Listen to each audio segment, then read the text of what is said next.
looks good. It does, don't it?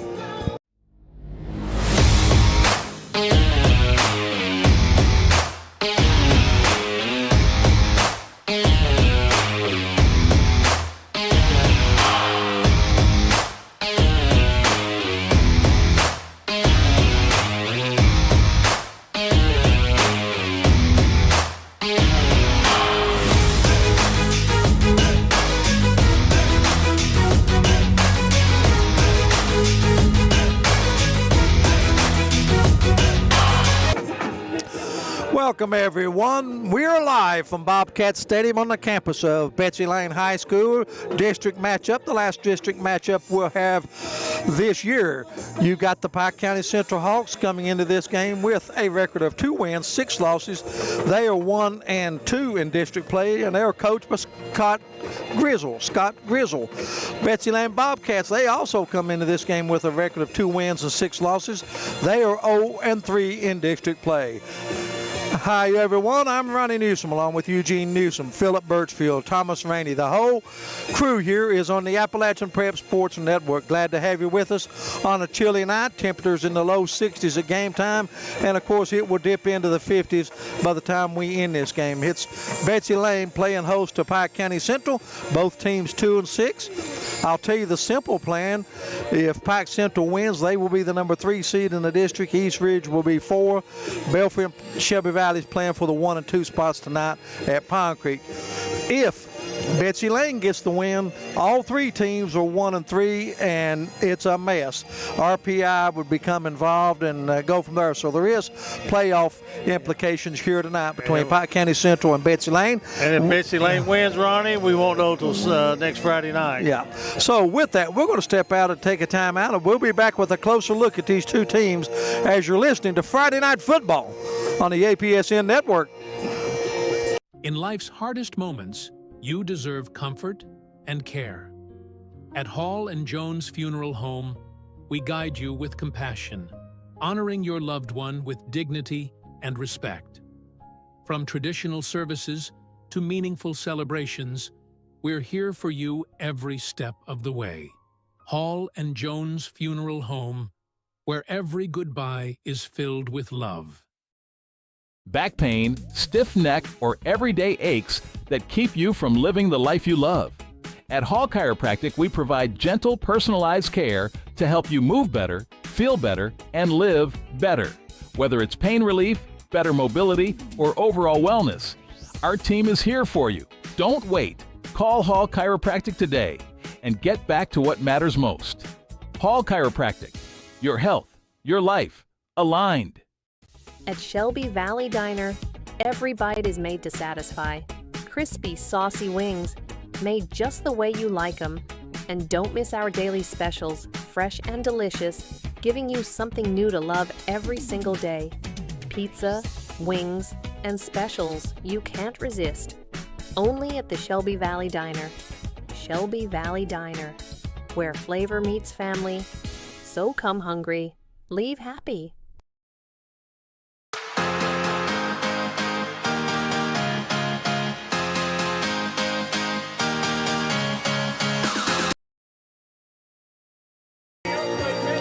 Welcome back, everyone. Ronnie Newsom, Philip Birchfield, Eugene Newsom, Thomas Rainey, glad to have you with us on a chilly, cold night here at Betsy Layne, as it's Betsy Layne playing host to Pike County Central. A look at the Pike County Central Hawks. They come into this game with a record, as I said earlier, of 2 wins and 6 losses. They lost last Friday night to McGoffin County 44-26. Pike County Central, they've been outscored 301-185 on the season, and pretty much a rushing team. They've rushed for 1,564 yards. They passed for 701 yards. But let me say this. They've got a quarterback, a sophomore, Jonah Hicks, who I've seen earlier in the year. And, folks, I was really impressed with Hicks and the arm strength. Yeah, I think that both these teams, they've had a couple of games that they could have a little better record, a little disappointed a couple of times. But like Betsy Layne, they're young. Pike Central's relatively young.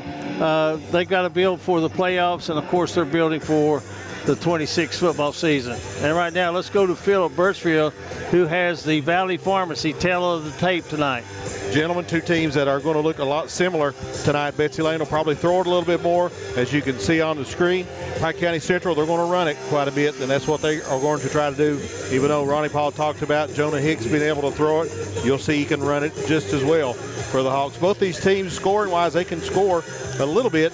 Defense has been a problem for both teams. Rushing, Betsy Layne, 1,226. Passing, 1,316, a little over 2,500 yards on the season for them. Pretty balanced. But when you look at the Hawks, you know it's 2-1. It's going to be rushing to passing. The Hawks with 1,500 yards rushing, 700 yards passing, a little less than 100 yards passing per game. Pike Central will pass it as needed. Betsy Layne will pass it as much as they can. And Betsy Layne also has the talented freshman at quarterback in Eli Gerald, and he has 10 touchdown passes as a freshman, and really a 2-to-1 ratio in touchdowns to interceptions. Look at Jonah Hicks for Pike County Central. He's completed 51 of 94 on the year for 5 touchdowns. He's also had 8 interceptions. On the ground, he's been dangerous too. 68 carries, 332 yards, and 4 touchdowns. 2 names we'll be hearing throughout the night in the backfield. One a senior and one a really impressive freshman.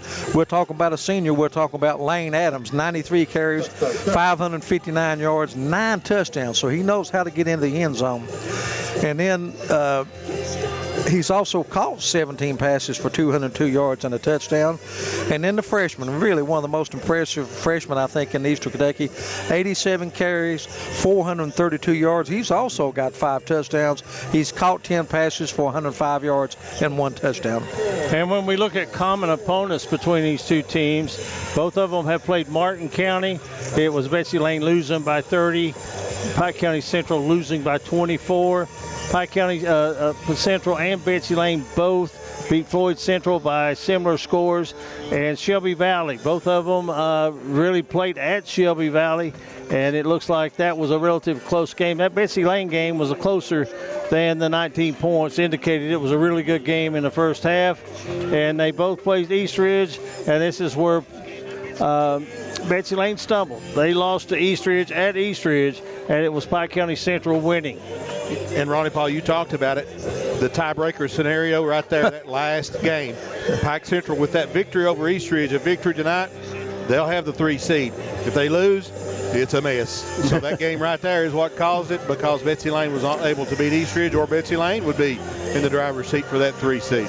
We look at Pike County Central defensively. They're led by Caden Daniels, a sophomore, with 72 tackles on the year. Also, Skylar Ray, a junior, Cooper Sloan, a sophomore, and Jonah Hicks also plays on the defensive side of the football, and also Cameron Smith. Those are the leading tacklers on the year.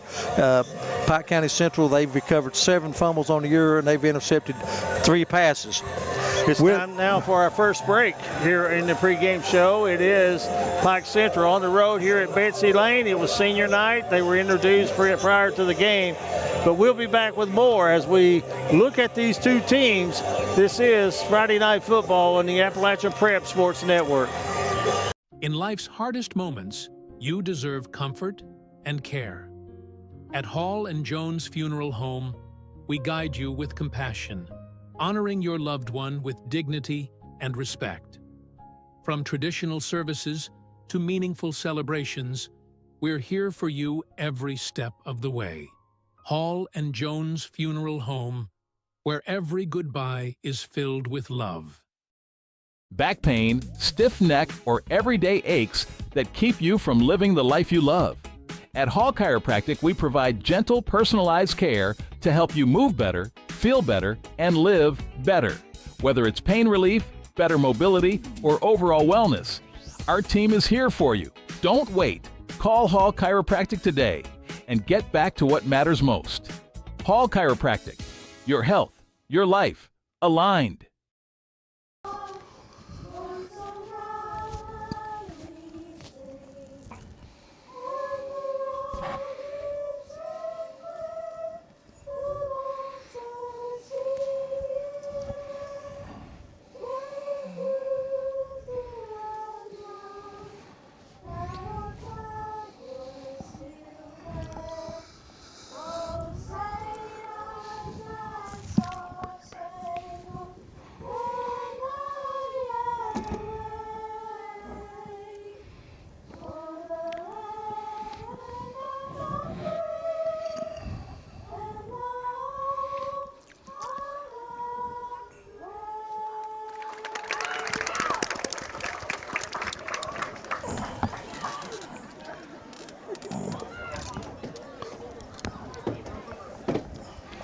We're 8 minutes before the kickoff of tonight, week number 10 of the high school football season. It's hard to believe that we're already one more regular season night after tonight, and then the playoffs start here in Kentucky. And Ronnie, let's take a look at the Betsy Layne Bobcats. Well, the Betsy Layne Bobcats come into this game with a record of 2 wins and 6 losses. Of course, like we said earlier, 0-3 in the district, so they're going to try to get their first district win.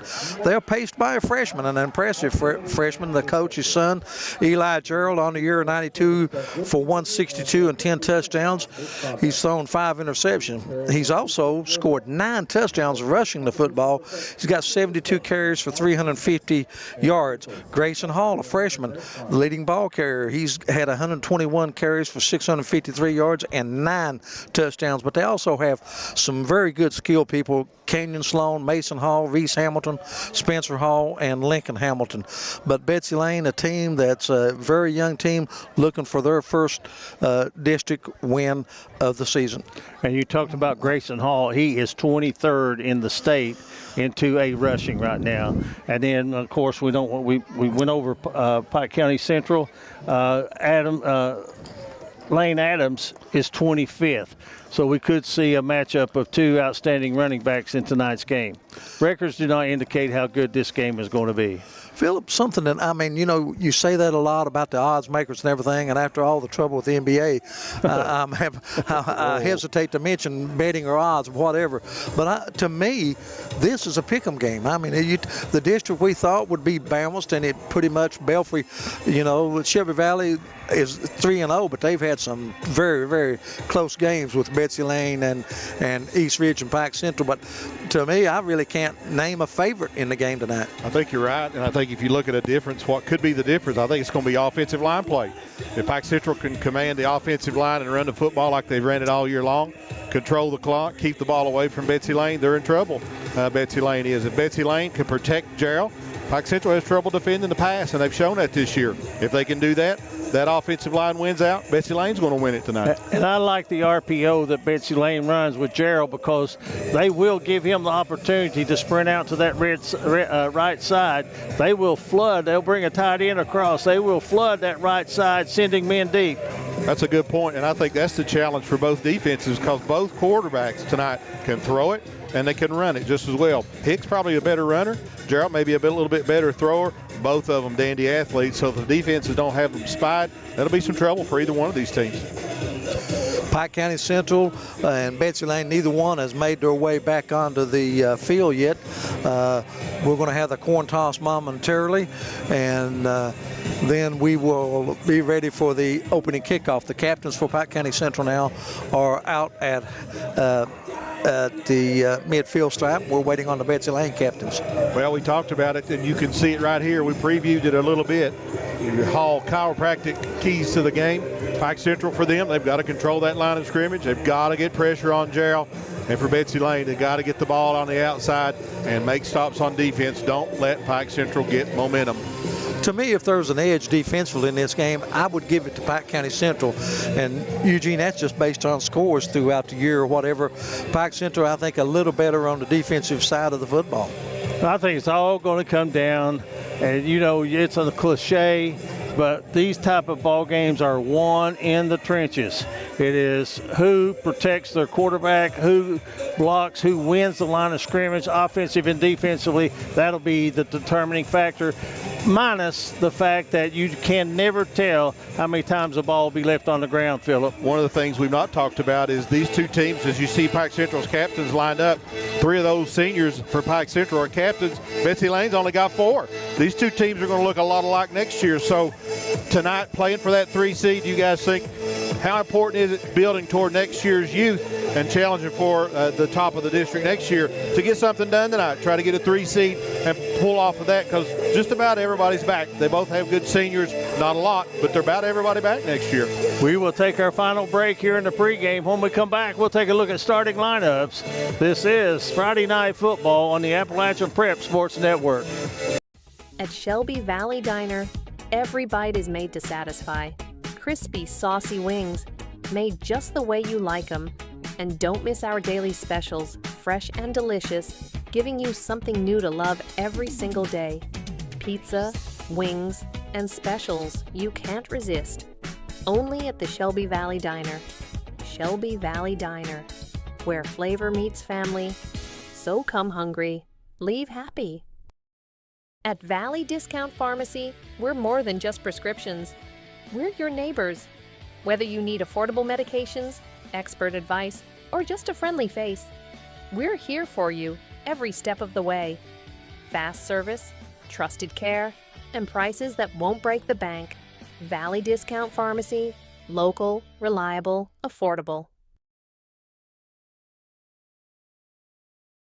In life's hardest moments, you deserve comfort and care. At Hall and Jones Funeral Home, we guide you with compassion, honoring your loved one with dignity and respect. From traditional services to meaningful celebrations, we're here for you every step of the way. Hall and Jones Funeral Home, where every goodbye is filled with love.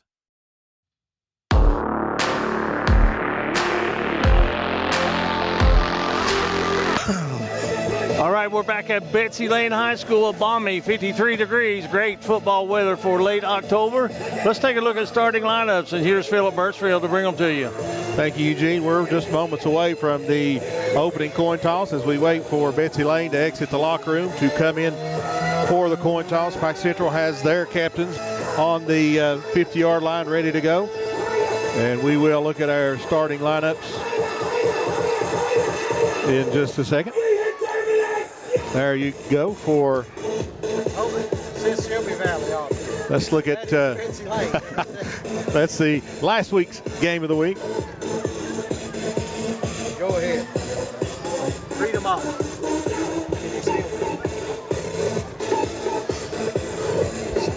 One thing for sure, we know for Betsy Layne, they will come with Eli Gerald, a freshman at quarterback. He'll be joined in the backfield by Grayson Hall, and at the wide receivers will be Kenyon Sloan and Mason Hall. Reese Hamilton and Spencer Hall and Lincoln Hamilton also will see a lot of action. Isaiah Allen, a senior back from injury, he'll also see a lot of action at wide receiver. On the defensive side, you'll have Wesley Hamilton leading them with 47 tackles, Grayson Hall with 40 tackles, Gavin Combs with 38. Reese Hamilton, Spencer Hall, Mason Hall, Ethan Lance, and Cole Hall rounds out the defensive lineup for the Betsy Layne Bobcats. Looking at Pike County Central, they will open with a sophomore, Jonah Higgs. He'll be the quarterback. He wears number 8. He'll be joined in the backfield by a senior, Layne Adams, 9 touchdowns on the year. Cameron Smith, a freshman, 5 touchdowns on the year. He'll be in the backfield. Lucas Varney, Keontae Jeffries, Jackson Camp, and Brett Atkins, a freshman, will also see a lot of action offensively. On the defensive side, Caden Branham leads them. He wears number 54. He's got 72 tackles. Skylar Ray, a junior, 59 tackles. Cooper Sloan, a sophomore, 55 tackles. Jonah Hicks, Brett Smith, Jacob Engel, Brett Atkins, Layne Adams, and Aiden Harrison rounds out the defensive unit for the Pike County Central Hawks. And as we go to midfield, you can see that the captains are there. The official is giving them instructions as we get ready for the coin toss, and it hits the ground, and it appears that it is going to be Pike County Central that wins the toss. Now, will they defer to the second half? So now they're going, Pike County Central is going to kick off. It will be Betsy Layne, or did Betsy Layne win? They did not signal a defer, did they? Betsy Layne wants the football. Bobcats will be receiving. I thought he tapped Pike Central on the shoulder that they had won the toss. I didn't see a sign of the deferment. I agree with you. I didn't see a sign that. It looked like he was talking to Pike Central. Yes. So I think that Pike Central deferred. I do too. But he didn't give us a signal. We'll find out when the second half kickoff. We are ready for football. And we've only had one half of football this year that's had bad weather, and it was right here at Betsy Layne when we had the big thunderstorm that delayed game for several hours. And of course, it was Martin County going on to win that as the fireworks are going off to our right. And here come the Betsy Layne Bobcats and the Pike County Central Hawks onto the field. Eugene, we were talking about the number of players on the KHSA roster, you had Betsy Layne with 32 players, 9 seniors listed. Pike County Central 28 players, but only 4 seniors listed on the roster. But 2 very, very young ball clubs here tonight. In football, you might think, okay, they're 2-6 and 1-3 in the district. But in football, every win, they're so tough to get, and every game is so important. Well, what I like about football, you and I have talked about this many times in the past, you only get 10 times to play. It's not like you've got a 35-game schedule in basketball. And, if you have a hiccup, well, you could come back as long as it's not the end of the season. But in football, that first kickoff means just as much as that last one. So it's going to be Pike County Central to kick it off. They are in the white uniforms with blue helmets. Betsy Layne in blue uniforms with white helmets. We're set for week number 10 of high school football.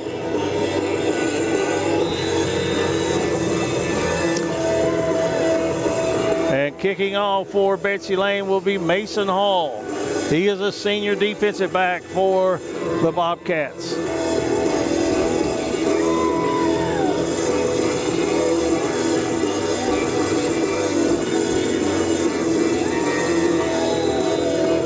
Good crowd on hand here at Betsy Layne tonight. Chilly night, but. And this game is underway. A squib kick takes a good bounce right into the hands of Betsy Layne, and working it up the field is going to be number 8. That is Hall. That is a jersey change, isn't it? Yep, Grayson Hall's going. He was 8. Went to 2, now he's back to 8. Okay, we'll get it straight. But anyway, good field position for the Bobcats as they will take over at their own 41-yard line. Looking at the Pike County Central defense, they are going to start with a 5-man line. They have the 3 down men. Betsy Layne is going to go out of the shotgun. 2 receivers to the bottom of your screen. Running room and a cutback with some yardage, and a nice play defensively by Pike Central to cut that one short. Getting up on the tackle for Pike Central was Skylar Ray, who leads this team. That was his 60th tackle on the season. Only a pickup of 3, but Eugene, I know being a former coach, you always talk about first down regardless. Always good to get positive yardage. Absolutely. So Betsy Layne is going to send 3 receivers to the bottom of your screen. They've got the back. This is where they like to flood the route toward the opposing team's bench. And there's the bubble screen. Pike Central, Canyon great Sloan. job. Wow, that's a loss of 5 yards all the way back to the 38-yard line. Eugene, that one didn't fool anybody. Great defensive play by Pike County Central. And the Bobcats are going to be behind the sticks as it's moved back. It's going to be marked at the 40-yard line. Make it 3rd and 11. That was Isaiah Allen with the catch. And as if you're going to throw that bubble screen, you've got to get that block on that first man. That is the most dangerous to make the tackle. So 3rd and long. Look for Isaiah Allen again. Gerald back to throw, flush from the pocket. Stops, he's got a man wide open in the flat. And it is complete. That's Allen, isn't it? He may go. He's at the 20. It's a foot race. 10, 5. Will they catch him? They're going to drag him down at about the 3-yard line. That reception by Hamilton. That was Hamilton and not. That was Hamilton. And Hamilton gets his 24th reception on the season. Eugene, a little drag pattern all the way across the field. Gerald rolled out to give himself some more time, but a big pickup of 57 yards on that play and gives Betsy Layne a 1st and goal. I like the idea that Gerald was able to scramble out of the pocket and had the poise to find the drag pattern, and that was just good knowledge by the receiver to stay in his route. Here's a direct snap. No, that is Gerald. Gerald. He's in, I believe. And now we get the signal. So 4 plays. Eli Gerald takes it in. And Betsy Layne goes on top 6-0 with 9:43 left to play here in the first period. The big play, the 57-yard pass from Gerald to Hamilton. In for the extra point attempt will be Chris Gerald. Holding for him is Grant Tackett. Extra point is no good. Kick is missed, and with 9:43 left to go in the first period, it is Betsy Layne 6. Pike County Central will receive the kickoff. We'll be back after this on the Appalachian Prep Sports Network. In life's hardest moments, you deserve comfort and care. At Hall and Jones Funeral Home, we guide you with compassion, honoring your loved one with dignity and respect. From traditional services to meaningful celebrations, we're here for you every step of the way. Hall and Jones Funeral Home, where every goodbye is filled with love. Back pain, stiff neck, or everyday aches that keep you from living the life you love. At Hall Chiropractic, we provide gentle, personalized care to help you move better, feel better, and live better. Whether it's pain relief, better mobility, or overall wellness. Kick is going to be short, and it's going to be taken at the 48-yard line of Betsy of Pike County Central. That's a great field position. Pike Central will come out led by the sophomore quarterback Jonah Hicks. He'll be joined in the backfield by the freshman Cameron Smith and number 10 Layne Adams. Well, only used 2 minutes and 18 seconds on the clock to get on the scoreboard first. We had a track meet at Eastridge last week, maybe another one tonight. Beautiful facility here at Betsy Layne. Eugene, as a coach, did it make any difference to you to where you were on the side with the fans or on the opposite side? We'll get into that in just a second. Here is the bubble screen for Pike Central, and Betsy Layne has it smelled out. Just got to get the man on the ground. Gang tackling. That was Layne Adams with the reception. No gain on the play, maybe even a loss of a half a yard. I like to be on my fan side. I agree with you. I think so too. But it really doesn't matter here because there's no bleachers on the visitor side. So 2nd and long for Pike County Central. They're going to give it to the first man through. Running room, breaking tackles, and getting inside the 40, or right just shy of the 40, is going to be the big man, number 44, Cameron Smith. On the season, 87 rushes for 432 yards, and he adds to that total. Give him 10 yards. Nice job of the left side of the offensive line, opening up a good hole for Smith. He picked up 11 yards, and the initial first down of the night for the Hawks. This time Smith lined up to the left, and here's a quarterback keeper. And Betsy Layne had 3 men waiting on it. Ball's loose. Betsy Layne's got it. Let's see the signal. They're signaling yes. It is a fumble.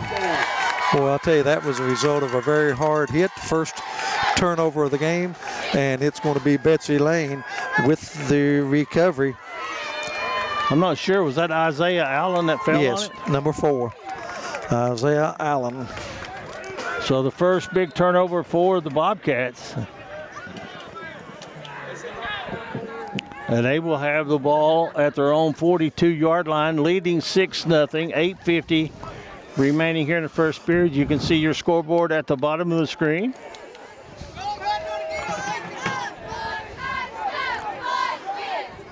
Four receivers into the formation for Betsy Layne. See what they do. They're going to throw it. And it's going to be a fade pattern. It's going to be called. Oh, he dropped it. That pass was intended for number 12 for Betsy Layne, and that is, Eli Gerald threw it.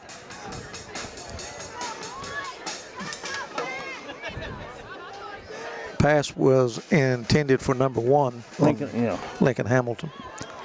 I tell you what, I thought he was going to get it. That was good coverage by Pike Central, but over the back shoulder, you don't see one usually thrown that deep on a back shoulder pass. But Hamilton had it in his hands and not able to hold on to it. A freshman throws it from the right hash mark, outside the right hash mark to the left side, over 40 yards in the air.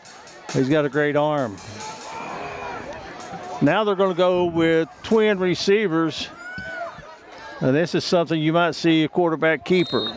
And there's going to be a flag. Philip, I couldn't see. Is Pike Central playing a cover 3, or did they have two? Looks like 2 deep safeties, Eugene. Okay.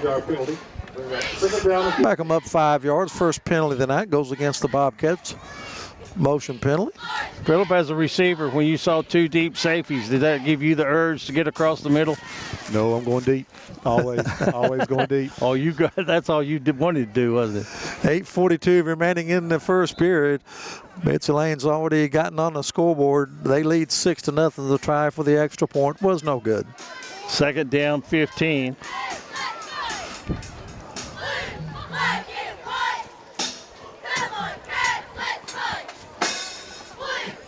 Three receivers now for Betsy Layne are going to be at the top. One of them is going to be a tight slot. It's actually a wing to the left side. Overloaded that way. Gerald is looking deep, and there's a man that falls, and there's a flag that hits the field. That's going to be pass interference for Pike Central. That'll be a 15-yard penalty that'll carry an automatic first down. Eugene, one thing I'll mention tonight, don't see any play clocks on the field on either side.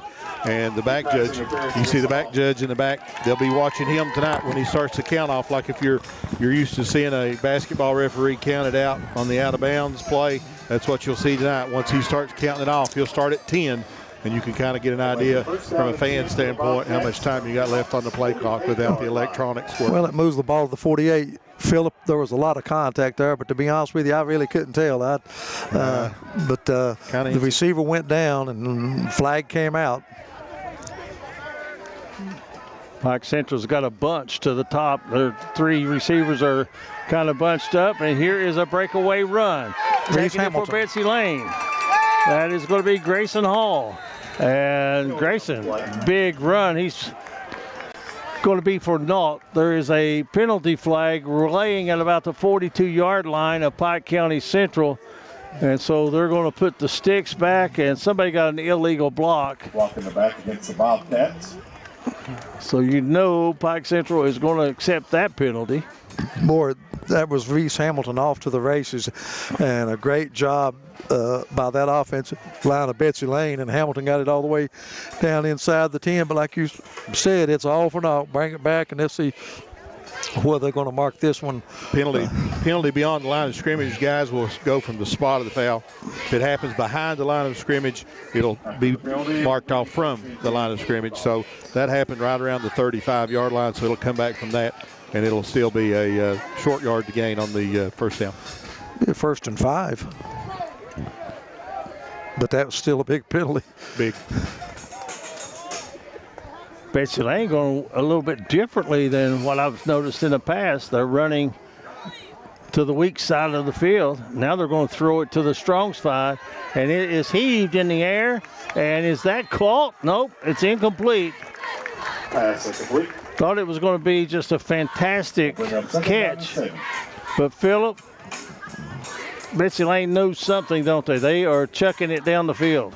Well, I think for them, not running the ball as much, they throw it a little bit more. They're probably trying to soften the defense up, hit them with the run. They did it a moment ago, went for 45 yards, so probably trying to loosen the defense up. And it's loose right now. There's no doubt about it.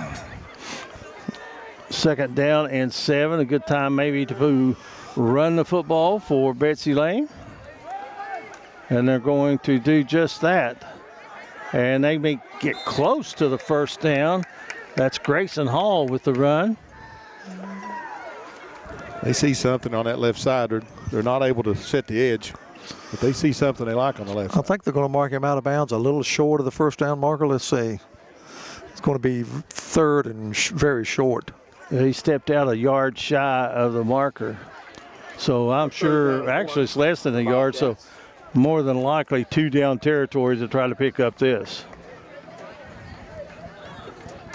No doubt, Philip, but Betsy Layne has watched the tape, and they think they can throw on the Hawks secondary. I think you're right. Plus, they've thrown for over 1,500 this year, so they're pretty comfortable throwing it. Allen in the backfield with Gerald. They're trying to draw Pike Central off. It didn't work. And now they're going to take a timeout. Timeout Bobcats. And we'll step away for just a moment. 7 minutes remaining first period. 6-0 Betsy Layne on Appalachian Prep Sports Network. At Shelby Valley Diner, every bite is made to satisfy. Crispy, saucy wings, made just the way you like them. And don't miss our daily specials, fresh and delicious, giving you something new to love every single day. Pizza, wings, and specials you can't resist. Only at the Shelby Valley Diner. Shelby Valley Diner, where flavor meets family. So come hungry, leave happy. At Valley Discount Pharmacy, we're more than just prescriptions. We're your neighbors. Whether you need affordable medications, expert advice, or just a friendly face, we're here for you every step of the way. Fast service, trusted care, and prices that won't break the bank. Valley Discount Pharmacy, local, reliable, affordable. Welcome back, everyone. Timeout call by Betsy Layne. They're facing a 3rd and 1 deep in Hawk territory. Lining up like they want to run the football. But also, if you're going to do something 3rd and really short, it's time to do it. Here's the pop pass, and they're going to have the first down, and that's about it. And that's going to be Isaiah Allen coming from the right side on a pop pass. First down, Betsy Layne. And I guess that's the goal, is just to keep the chains moving. 3 of 4 now for 66 yards in the early going for Gerald. And the ball is going to be spotted, it looks to me like at the 36-yard line of Pike County Central, where they'll have it, where Betsy Layne will have it 1st and 10. We'll try to get a score from Pond Creek. Belfry hosting Shelby Valley for the district championship tonight. Both those teams coming in with 3-0 marks in district play. Loaded to the right side, and now Hall is going to shift over to the left side. We'll see if Gerald will roll to his right or look to his right. He's going to off his back foot. He's got a man, and it is going to be caught. Touchdown, Betsy Layne. Is that Kenyon Sloan? Yep, Kenyon Sloan, the sophomore. That young man threw that off his back foot. 36-yard TD, and Betsy Layne goes on top by 2 scores. Philip Birchfield, you were a defensive back and a wide receiver. Are they seeing that they have the advantage with the speed on the outside? They do, and it appears, and I'm not watching as closely as you guys are. It looks like it's just single coverage out there, and the defenders for Pike Central are kind of on an island with no help. Betsy Layne going to go for 2.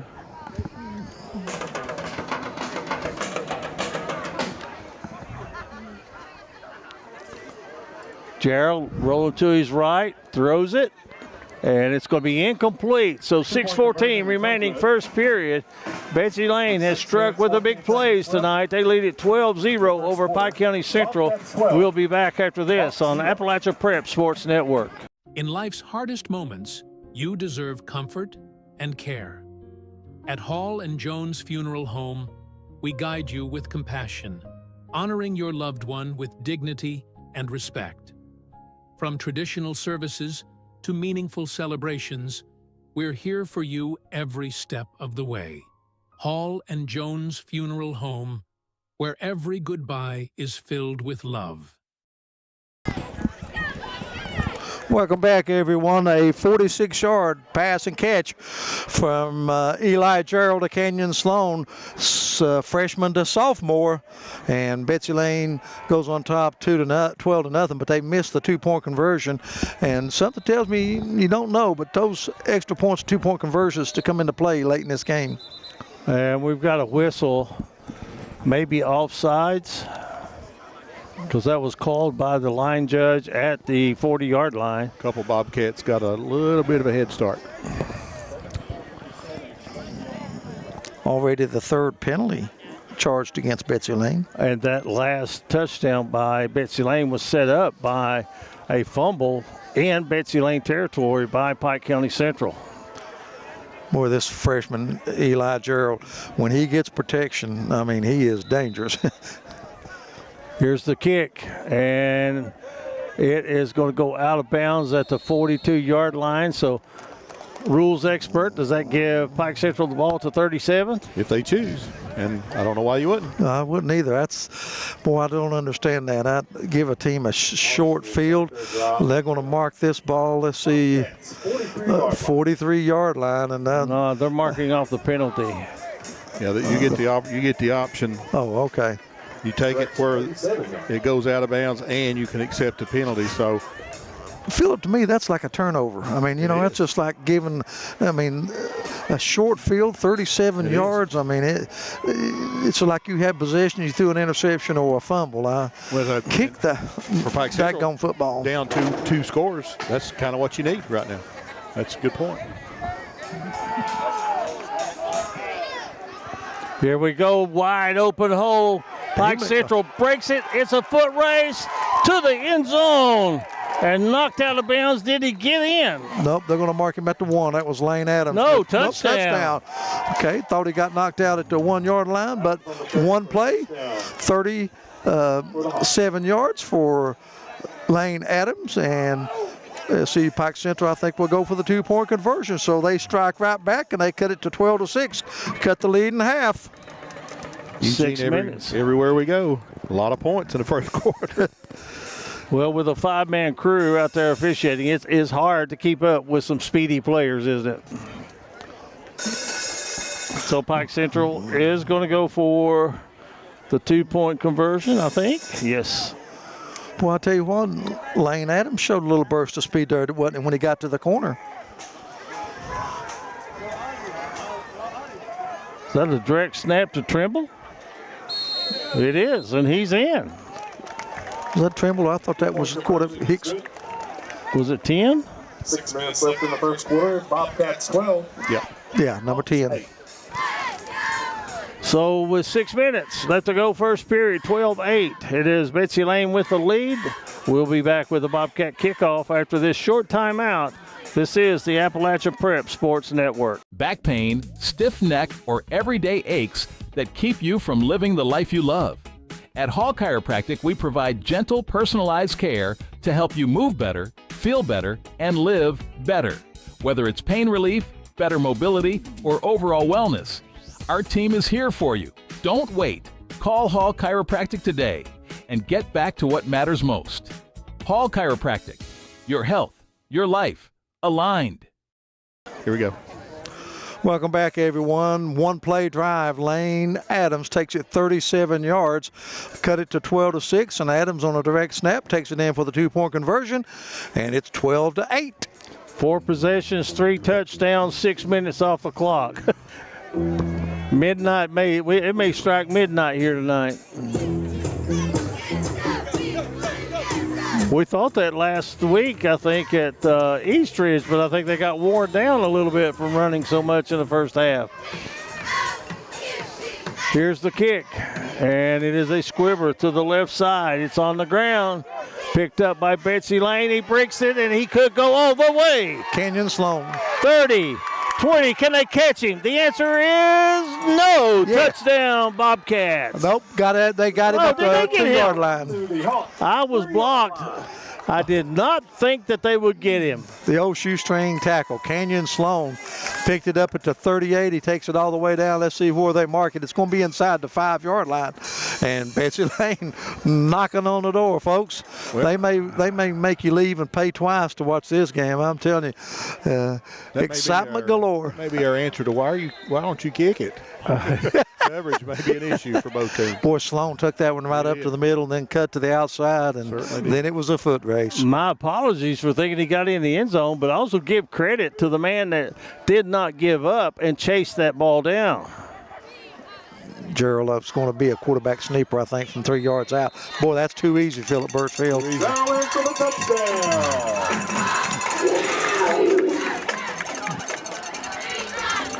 5:44 remaining, and Gerald gets his second touchdown of the night. No, he came into the ball game. He had 10 touchdowns receiving the ball. Increases their lead to 18-8. Try for the 2-point conversion. As I said, I just got a feeling these 2-point conversions and extra points are going to play a pivotal part in this game.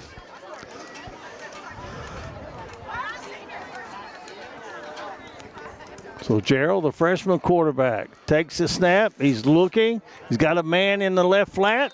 Complete. 2-point conversion good for the Bobcats. 5 minutes, 44 seconds left to go. Nice little route, corner route ran by Betsy Layne. Bobcats 20. And it's 5:44 to go in the first period. 20-8. Betsy Layne with the lead. We'll be back with more on Appalachian Prep Sports Network.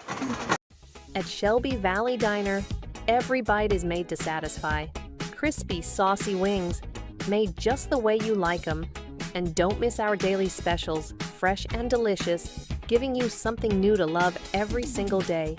Pizza, wings, and specials you can't resist. Only at the Shelby Valley Diner. Shelby Valley Diner, where flavor meets family. So come hungry, leave happy. Welcome back, everyone. Eli Gerald, a one-play drive after the touchdown was set up by the kickoff of Canyon Sloan. This time Betsy Layne's going to kick it deeper. It's fumbled. It's on the ground. The Bobcats have it. I think Pike Central might have jumped back on it quickly, and they're going to keep possession of the football. Woo! Boy, that was danger for Pike Central. They've already turned it over one time. They're going to have the ball at their own 39-yard line, trailing 20-8. Eli Gerald, the quarterback from Betsy Layne, is thrown for one. He's ran for two. And we still have 5:41 to go in the first period. There you get a good look at Betsy Layne's defense. Pike Central breaks the huddle. Pretty good size on that front line. Two backs in the backfield. And they're going to run it to the left side. Good pickup on first down. They get it up to the 45-yard line. It's going to be a pickup of 6. Eugene, they are seeing something. They're running behind that left side of the line against Betsy Layne, and they have been very successful up to this point. Well, when you look at the defense for Betsy Layne, they anchor that right side and set a good edge. And the leading tackler's on that left side of Betsy Layne's defense. Now they've got a slot to the right. And they're going to run the same type play, trying to get the corner for Pike County Central is number 44, Cameron Smith. Going to come up a little bit short. Gets up to the 45-yard line, bringing up 3rd down and 4. Only a pickup of 1 yard that time. Good job defensively for the Bobcats. Going to bring up a 3rd and 4 for the Hawks. I'll see if they try that left side again with Adams or Smith. Well, I think it's a good time right now as Betsy Layne's being really aggressive on that defensive line on that play, maybe to use the old hard count and try to draw them off sides.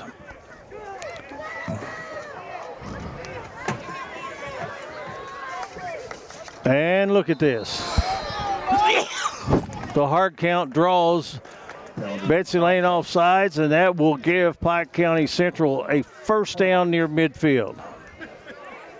3rd first down of the night for Pike County Central.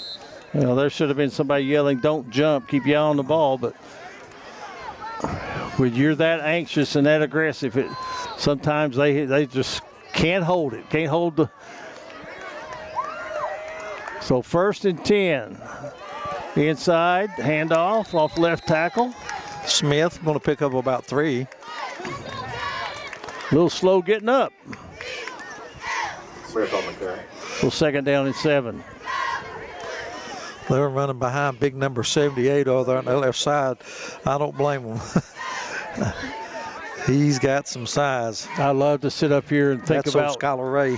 what you might do. I think a counter play would go really well right now.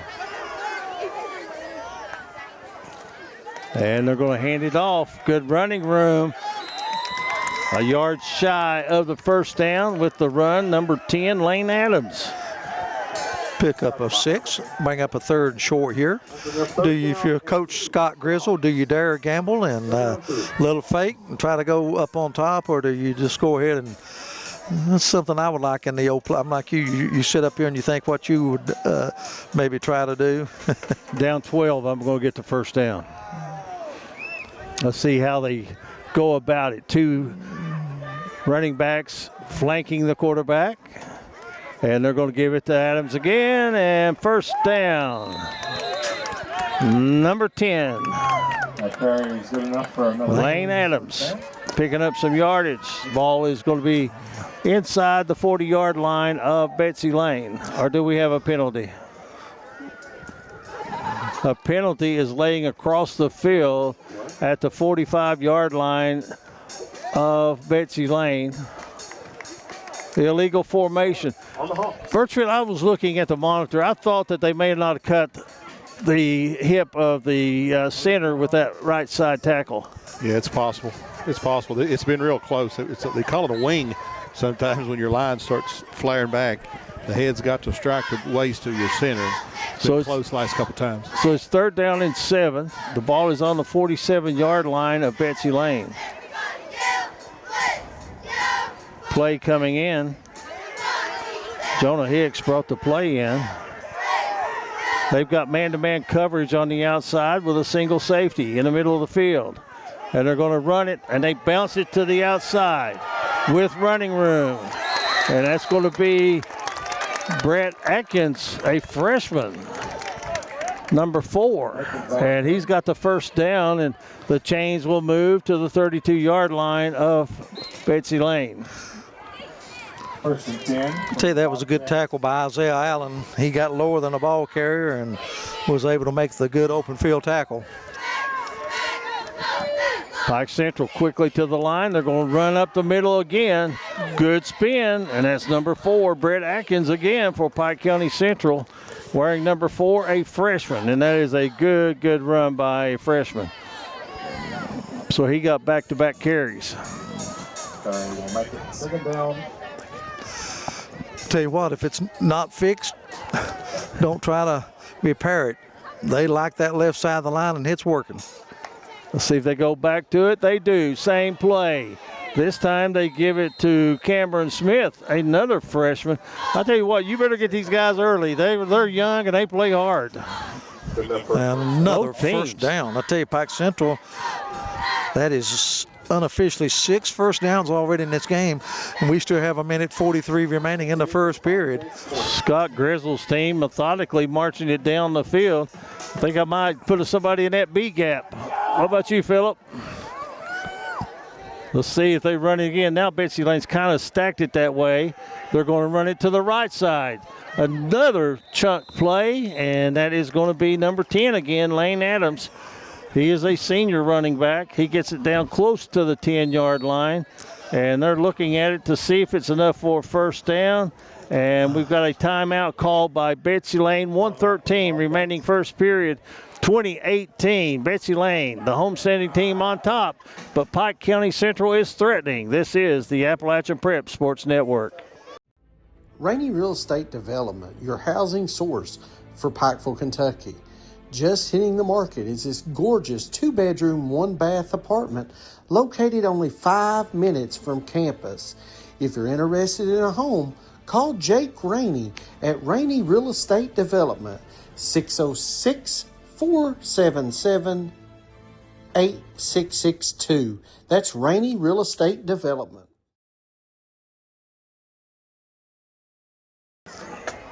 If this pace continues in this game, Eugene, wouldn't you think in the fourth quarter, the first team that can get a turnover or a big defensive stop, it will go a long way toward winning this football game? Because up to this point, neither team's really shown the ability to even slow down these offenses.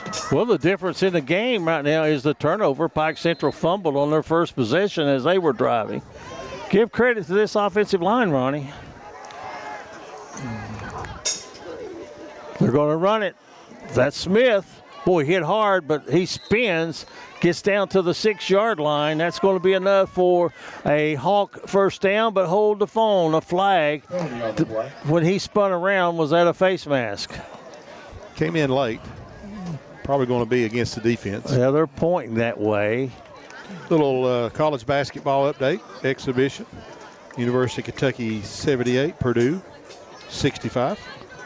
Wow. A little bit of a surprise. Maybe, maybe not. Exhibition. Did you see what Pope left that press conference with? I'll tell you about it here in a second. Hawks, they're going to try to drive it into the end zone.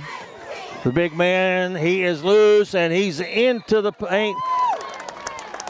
Actually, that was that Atkins again? It's going to be Atkins. Brett Atkins, number 4. Give Thomas Rainey credit on that one right there. Good shot of that one, as Thomas has been on the goal line all night long, and he got a good look at that one as Brett Atkins takes it in for 6. Do you go for the 2, or does Pike Central always go for 2? They've only kicked twice this year, I believe. Hicks, the quarterback, he's kicked 1 for 2 on the season, so most likely you'll see him go for it. Layne Adams wearing number 10 at quarterback. He's got Cameron Smith to his right. It's a keeper all the way. He's in. And it is 20-16. 36 first quarter points to this point, and 49 seconds remaining in the first period. Betsy Layne 20, Pike County 16. Back with the Hawk kickoff after this. This is Appalachian Prep Sports Network. In life's hardest moments, you deserve comfort and care. At Hall and Jones Funeral Home, we guide you with compassion, honoring your loved one with dignity and respect. From traditional services to meaningful celebrations, we're here for you every step of the way.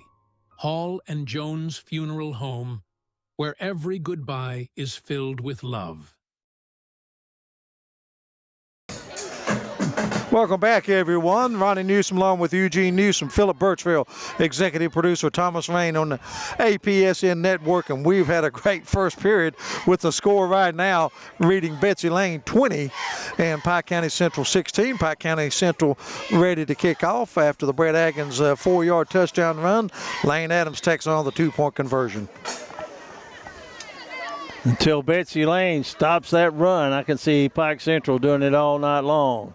Onside kick, and it could be a good one.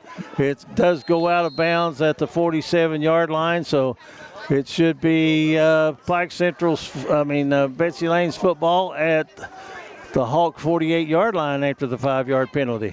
See Coach Grizzle pleading with one of his kickoff members, if you just come over here and stand, it bounces right to you. And he gave up on it. Well, one thing about it, these teams have had short fields tonight. Absolutely. They're going to take over at the Pike County Central 48-yard line. Stay with what's gotten you here. The long pass by Gerald.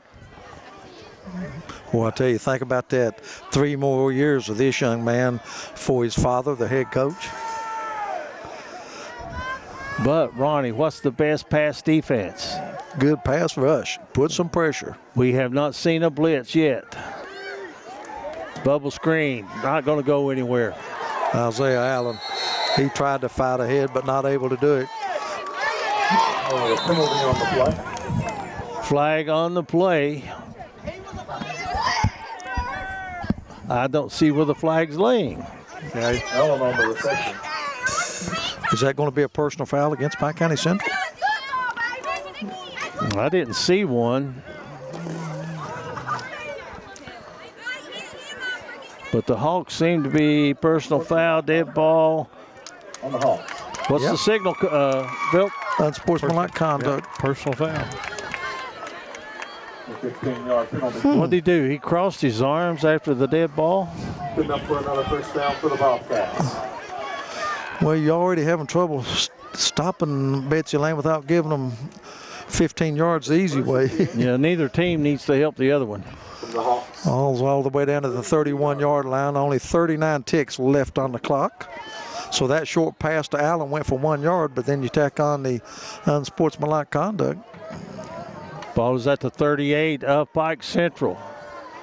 Gerald has a receiver wide That's Isaiah Allen, but they're going to take it to the left side and trying to turn the corner and getting down inside the 10-yard line. That is the Betsy Layne Bobcats. That's Grayson Hall, freshman. Ronnie, have you got a calculator to get this yard? This is halftime numbers instead of first quarter numbers. Well, that might be the last play. There's a flag, though, laying at the 32-yard line. Boy, we've had a bunch of those, a hold. Illegal block in the back. So that's going to, they'll get first down over, but it's going to be first and what, about 15? 17. I have that as the 6th penalty, enforced penalty against Betsy Layne in the first period. 44-yard line. So 19 seconds, and they're going to run the clock. That should run it down to the end of the first period. Betsy Layne leading 20-16. And it looks like they're going to have first and 20 when we come back. First quarter, Bobcats 20, Hawks 16. High school football on the Appalachian Prep Sports Network. Back pain, stiff neck, or everyday aches that keep you from living the life you love. At Hall Chiropractic, we provide gentle, personalized care to help you move better, feel better, and live better. Whether it's pain relief, better mobility, or overall wellness, our team is here for you. Don't wait. Call Hall Chiropractic today and get back to what matters most. Hall Chiropractic, your health, your life, aligned. At Valley Discount Pharmacy, we're more than just prescriptions. We're your neighbors. Whether you need affordable medications, expert advice, or just a friendly face, we're here for you every step of the way. Fast service, trusted care, and prices that won't break the bank. Valley Discount Pharmacy, local, reliable, affordable. Welcome back, everyone. A penalty against the Bobcats, and I had them with now 6 enforced penalties in the first period of play, and that's going to make it first and Harold, as it's going to be first and 20 for the Bobcats. Out to the top of your screen, Isaiah Allen out there on the right hash to the strong side. They've got 3 bunched tight to the left. They're going to run it to the left. Good job by Betsy Layne. Isaiah Allen was in the hole waiting for that one. No gain on the play. Well, big Skylar Ray was in on the play along with Clifton Jude, a junior. And a short pickup, going to make it second and long for the Bobcats. Number 10, Nicholas Trimble, playing the corner. Well, actually, that's Layne Adams for Pike Central. Number 10 is Trimble. I'm sorry, Betsy I was looking at the wrong roster. Pike Central playing a cover 3. As Gerald looking, he's got a man. He turned the defensive man around, and he has made the catch at the 16-yard line. 31-yard completion. Well, you run a route and you turn the receiver around, the defender around, and you've got the sideline, but give credit to Gerald for putting that one right on the money. Well, he's piling up the passing yardage here in the first half. Clock running at 10:55 to play in the half. Boy, he's been accurate. I'm telling you, you realize how tough a pass that is right there to make and put it right over the defensive back's outstretched hand. Good for 37 yards and another. Betsy Layne, so much for the first and 20. Passing situation, but now they're going to hand it off, and wow, that was the big hit of the night so far. Big number 78 for Pike County Central, Skylar Ray, came in and got his 60th tackle on the season. Wow, and he came right down on the ball carrier. That has to hurt. Whoa. I don't see how he kept air in his lungs, do you? No. Going to bring up a 2nd and 8 situation. Ball marked right at the 14-yard line. 20-16, 10 minutes to go in the first half. Scored a pass along to you, 4 minutes to go in the first quarter. In the first half, Prestonsburg leading 14-0 over Martin County. And they're playing at the Rock. bootleg. Gerald throws it, man wide open, close to a first down. Coming up with that catch is going to be Reese Hamilton. Yeah, Reese Hamilton, number 22. And let's see, how close is it to the first down? Reese Hamilton, a junior. Going to need a couple yards. They can get a first down inside the 8-yard line of Pike County Central. Great look right there where the ball's at. And we got a whistle and a timeout, I do believe. Yep, called by Betsy Layne. So with 9:17 remaining, first half, 2016. Betsy Layne leading and Betsy Layne threatening in the red zone on the Appalachian Preps. Rainey Real Estate Development, your housing source for Pikeville, Kentucky. Just hitting the market is this gorgeous 2-bedroom, 1-bath apartment located only 5 minutes from campus. If you're interested in a home, call Jake Rainey at Rainey Real Estate Development, 606-477-8662. That's Rainey Real Estate Development. Welcome back, everyone, to the Appalachian Prep Sports Network, coming to you from Betsy Layne High School. We've had a good one up to this point, 9:17 remaining in the first half. Right now, Betsy Layne leading 20-16, but they'll threaten to score once more. Great crowd on hand for week number 10 of the football season. Third and a couple. And there goes Gerald. He's got the first down by Mike. Eyesight. He's right at the 5-yard line. First and goal for the Bobcats. It is enough for a first down. Betsy Layne has scored on all 3 of their offensive possessions thus far. Gerald has thrown for 1. He's ran for 2. Hey, the quarterback sneak, he's walked in twice, untouched. I figure they give it to Grayson Hall here, or once again, just a direct snap to Gerald. Phillip, would you put 2 men in the A-gap and just run that TNT right now? Do what you've been doing. Don't get cute. I'm talking about defense. The TNT. Oh. They're not in it. He's got the left side open for running if he wants to. They go up the middle. Pike Central clogs that one this time. Grayson Hall, a short pickup. For a couple. Second down and goal. Look for Gerald maybe to a little bootleg action maybe. Fake it to Hall. You know, Pike County Central's got some good size on that defensive line. I mean, they've got some beef in there. I'm looking at the linemen. You know, you start with 50 and work your way up. It looks like they've got 2 seniors that wear numbers higher than number 50.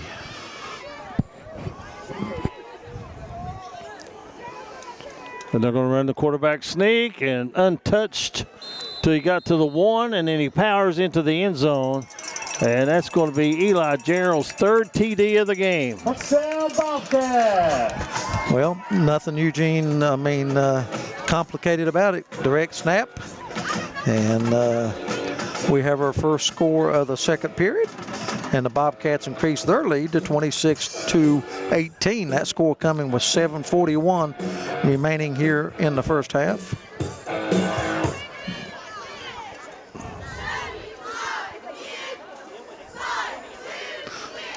Big try for the 2-point conversion. See if they run the RPO. They are. They run the same play just over the outstretched hands of the intended receiver. It's going to be incomplete. Conversion no good. And that was going to be out there intended for Isaiah Allen with 7:41 to go in a half. 26-16. Betsy Layne with the lead. Back with the Bobcat kickoff after this on the Appalachian Prep Sports Network.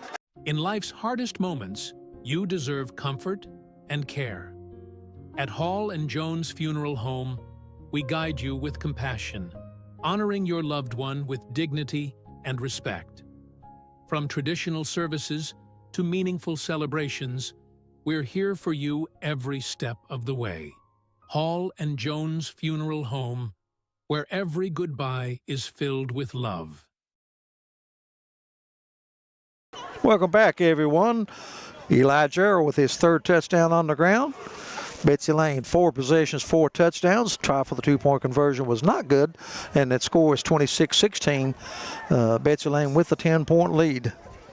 I bet the concession stand is really racking up on the hot chocolate right now and coffee. They've sold a bunch, I'm sure. It's going to be a good night at the concession stand. If anybody's listening down there, we'll take 3. 3 Yeah. hot chocolates. Hot chocolate, wouldn't it feel good? Here's the kickoff by the Bobcats. A directional kick, and it is going to stay in the play field, but at the last second, I think it goes out at the 25. So the 5-yard penalty will put it at the 30, and it will be Pike County Central football at their own 30-yard line, 7:37 to go in the half. Eugene, I think they're going to say he picked it up. Oh, did he? Oh, stepped wow. out of bounds when he picked it up. I believe so. Well, that will put it back at the 25. Worst field position for either team here in the first half. Pike County Central, they've had 3 possessions, 2 touchdowns, and they've turned it over once. I don't know if we'll see any punts in this game tonight. Interesting, and he's not had to go to there. Hicks has only attempted 1 pass in this game. And we've only had 2 situations where a team was behind the sticks. They're going to come with 3 receivers to the right side. And that might be just to spread the defense out to try to run it. And that's what they're going to do. And here is the big man on the loose. And Smith's going to get close to the 45-yard line. Actually stepped out at the 43-yard line of Pike County Central, but well past the sticks for a first down. 18 yards on the pickup. Who's good for a big fella. He does. Only a freshman. Seems like we say that a lot in this game. We'll try to get you the championship game of the district between Belfry and Shelby Valley at Belfry. Of course, Belfry will be a favorite in that game, but it is high school. Anything can happen. Pike Central trying to get a little closer. They've scored twice and converted 2 extra points. And there is going to be a big tackle and a big stop. That is Wesley Hamilton, the senior defensive tackle for. And that's going to be no gain, bringing up second down and 10 rather. Gray Honda that's parked in the middle of the road. Score to pass along to you from Pond Creek at the end of the first period. Belfry 21, Shelby Valley 0. Second quarter, about a minute to play. Pikeville 7, Hazard 6. That game is at Hazard. It's a big, that's for the number 1 seed. Here is a run, and Pike Central's got green grass ahead of them. And running out of bounds after a big pickup for the Hawks, number 10, Layne Adams. Good enough for a first down for the Hawks. He came into this game with 559 yards of total offense running the ball, and he's adding to that tonight, Ronnie. Oh, absolutely. Having a big night. They're just giving you a little bit of Cameron Eggins, a little bit of Layne Adams, and the offensive line continuing to do a great job. And, wow, it's a night for offense here at Betsy Layne.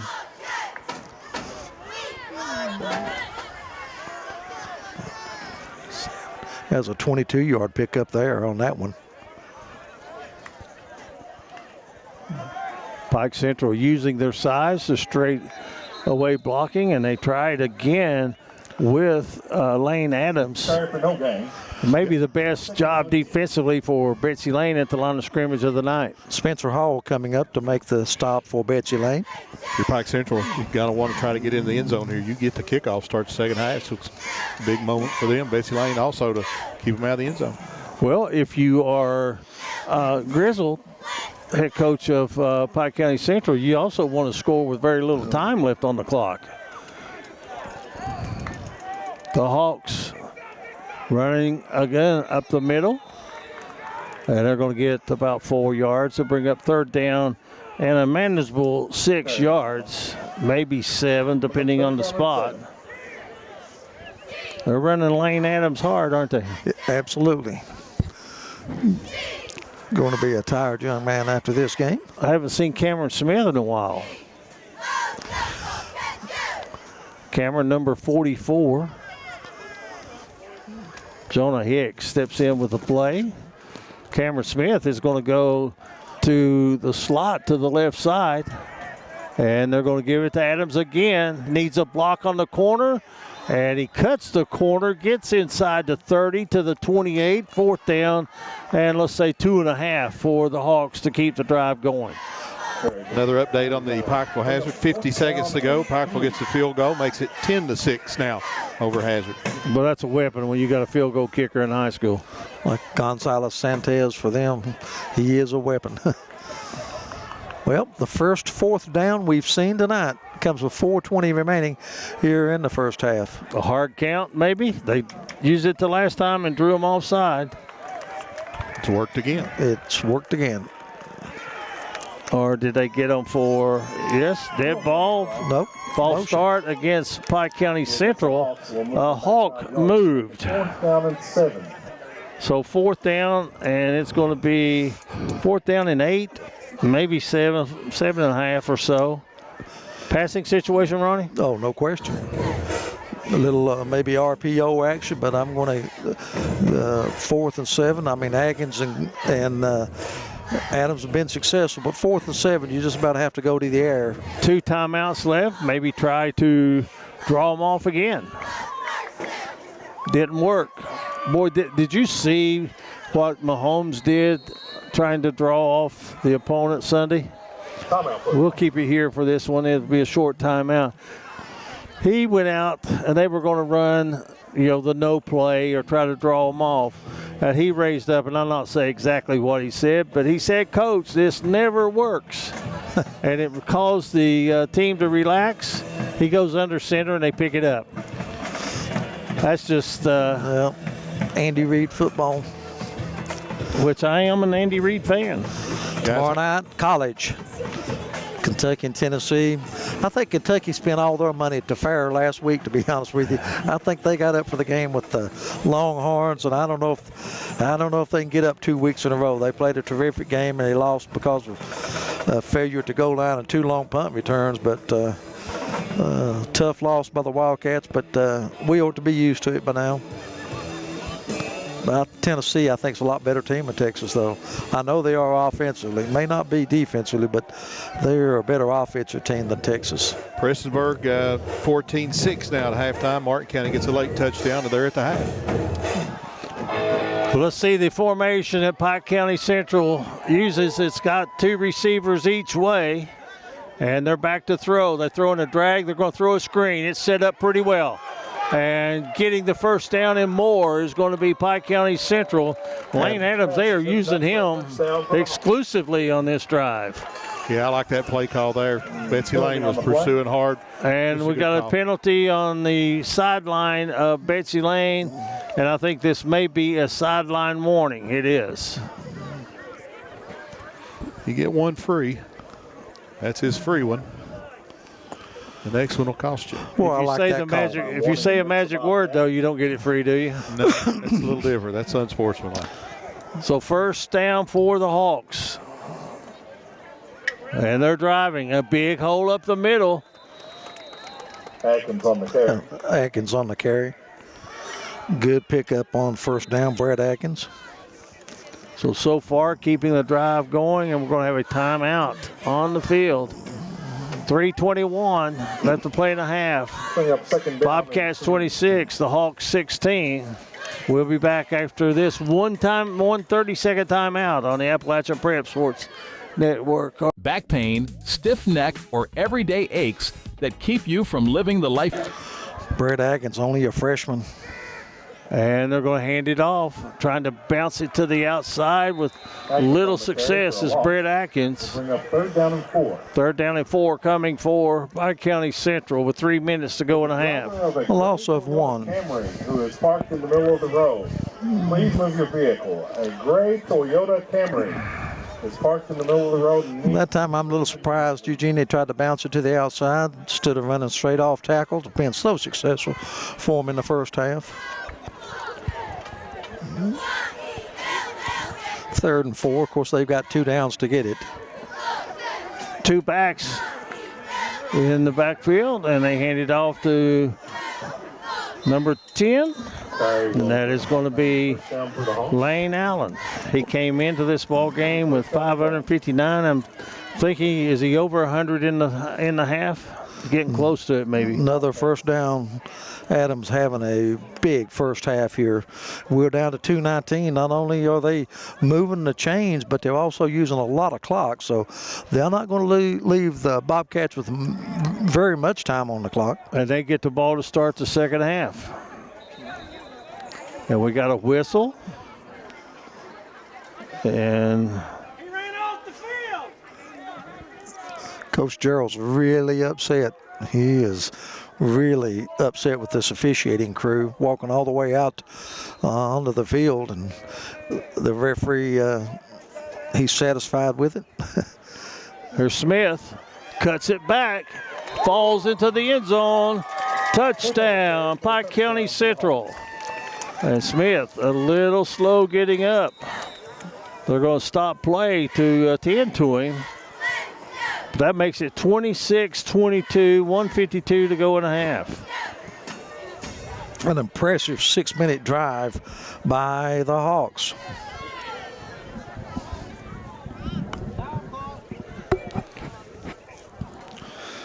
(26-22). Pike Central 2 of 2 on the 2-point conversions. The other team, the fifth team in this district, we got Shelby Valley at Betsy Layne. We got this game, Pike Central and Betsy Layne. The other team in this district, Eastridge, has a bye tonight, and they will go play Harlan. That game will be at Harlan next Friday night. Eastridge will get that win easy. They'll roll over the Green Dragons of Harlan. I think our next game scheduled, of course it could change depending on what's going on, and now they are calling for help to come to the end zone and see what's going on. We'll step away for a break, and when we come back, we'll have more from Betsy Layne. The Bobcats lead at 26-22 as they attend to the injured player. We'll be back on the Appalachian Prep Sports Network. Back pain, stiff neck, or everyday aches that keep you from living the life you love. At Hall Chiropractic, we provide gentle, personalized care to help you move better, feel better, and live better. Whether it's pain relief, better mobility, or overall wellness, our team is here for you. Don't wait. Call Hall Chiropractic today and get back to what matters most. Hall Chiropractic. Your health, your life, aligned. At Shelby Valley Diner, every bite is made to satisfy. Crispy, saucy wings, made just the way you like them. And don't miss our daily specials, fresh and delicious, giving you something new to love every single day. Pizza, wings, and specials you can't resist. Only at the Shelby Valley Diner. Shelby Valley Diner, where flavor meets family. So come hungry, leave happy.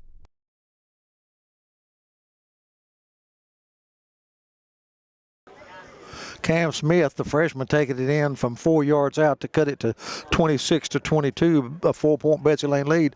Unfortunately for Pike County Central, Cameron Smith was shaken up on the play, had to be helped to the sideline, and we'll try to get an injury update on that. Hope that young man will be able to return. We'll see. That was his 6th touchdown on the season, and he came in as the leading rusher with 432 yards on the season. So Betsy Layne going for 2, trailing by 4.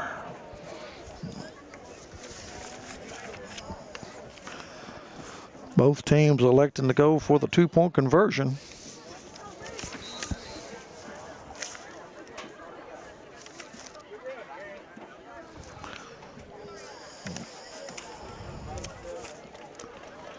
So the ball is now marked ready for play. Here come the the Hawks.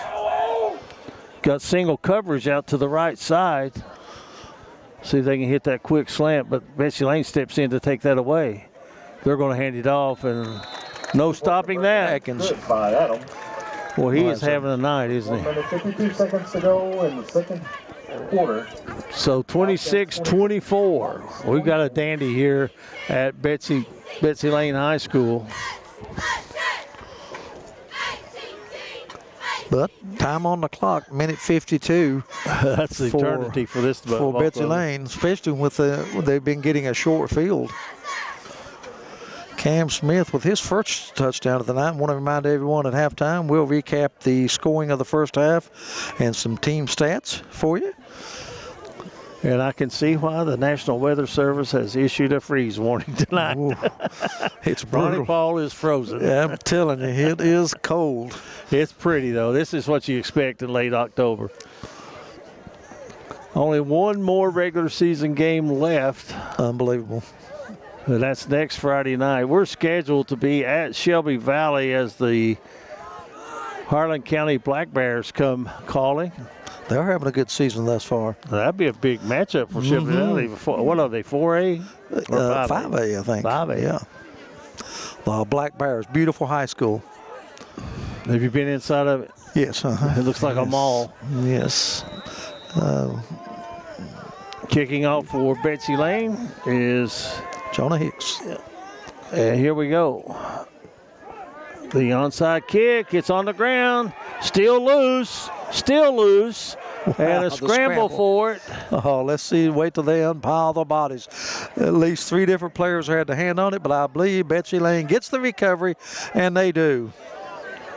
Very fortunate.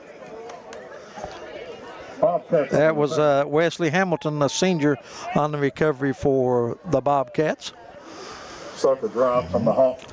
Question for our referee specialist, Philip Birchfield. On an onside kick, can the receiving team go meet and block before the ball's touched? Not until it travels 10 yards. Not until it travels 10 yards.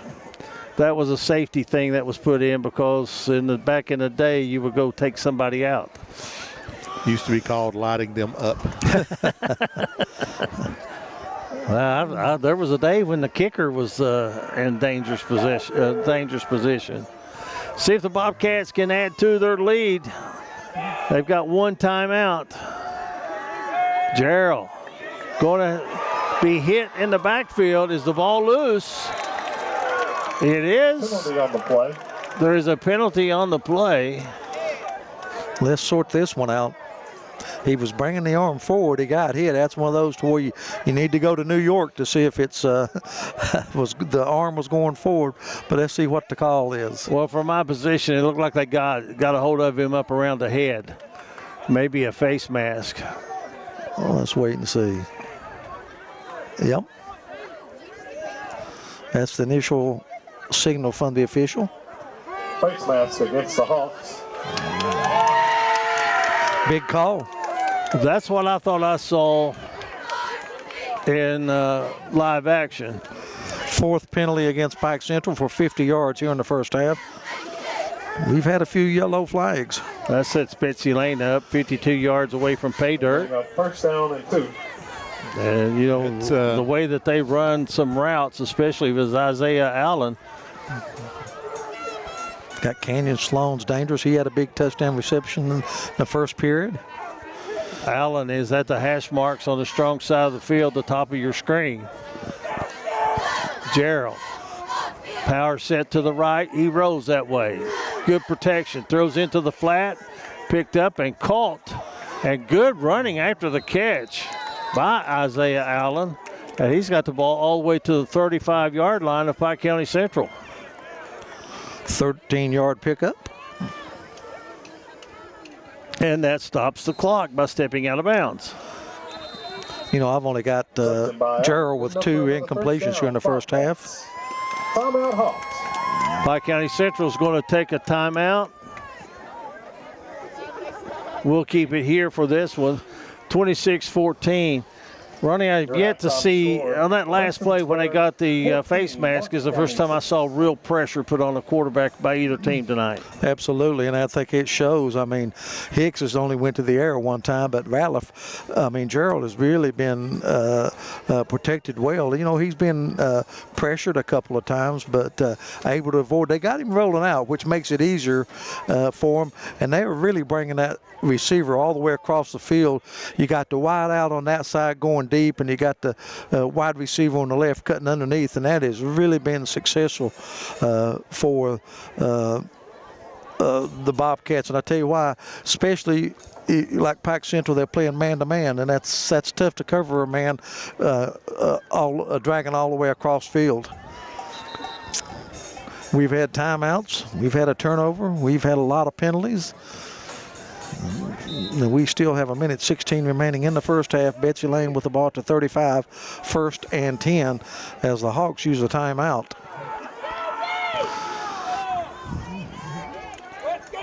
Looks like they are definitely in a passing situation. They've got 3 receivers to the short side, the top of your screen. Gerald looking left. Now he's going to pull it down. Fakes the throw. Now throws it. It is picked off, but I think he's out of bounds. Yeah, I think Gerald was doing the smart thing, throwing that in the way. Incomplete. Stops the clock. 1:09. It'll be 2nd down and 10 for the Bobcats. They're rolling him out about on every play now. 2nd 10. Do you see any kind of draw here or whatever? Eugene, I was going to say this. Earlier in the game, we had a beautiful executed screen pass by Pike County Central, and you and I talk about it often. Boy, in high school, you just don't see that very often. The simple screen pass. And you know me, I love the screen. I love the draw. I love the sprint draw when you pull a guard. Let's see what happens here. Straight up blocking, and they're going to throw it to the flat. It is complete. Lincoln and Hamilton. That is going to be on the catch, Lincoln Hamilton. And Pike Central with a really good job of dropping him in his tracks. Clock running. They've only got 1 timeout left, 50 seconds, as you can see at the bottom of your screen. It's going to be 3rd down and 10. I still like maybe using Isaiah Allen as maybe a post flag. Gerald's going to run that way. He's going to throw to the flat. It's complete, and the man is tackled inbounds, but it's a 1st down, so that'll stop the clock for just a second as they reset the chains. And so Betsy Layne threatening here in the final seconds of the first half. They start the clock at 30 seconds. Maybe they clock it right here, and they do. That was Isaiah Allen with another reception. He's having a big first half, the senior wide receiver. Missed a good portion of this year due to injuries. Are you interested in the Mike McCarthy Bowl Sunday as Aaron Rodgers from Pittsburgh takes on his old team, the Green Bay Packers? They said they invited Mike McCarthy to Pittsburgh to take that game in. Yeah, I'm interested because I hope the Steelers lose, and Packers is probably my favorite team in the NFC. I like the Packers. I hope they get to win, but I don't think so. I think the Steelers will win. They'll prevail at home. Here we go, 25 seconds. Gerald looking. He's got protection, and now he comes out. He's got a lot of grass in front of him. He turns it on, cuts it back at the 10, gets to the 5 before he's brought down with 13 seconds left to play. Got to use your timeout here. And they do call the timeout. 26-14, 13 seconds. Should be able to get at least 2 plays in, I would think, possibly 3. Depends on how the plays develop, but you got to make, and I'm sure Coach Gerald will do that. Philip, you got to make the players aware, hey, no timeouts. And Griswold gets a flag thrown on him as he comes out on the field inside the 10-yard line. Not sure how you can get that with a timeout. Unless he said something. That might be it. I mean, it can't be a sideline warning because you had a timeout. And the second coach is out there, and I don't think they allow that, do they? Let's see. Because he's not attending to the players. Outside the numbers, they can. Let's see if they're going to move it. If they call the penalty, it will put.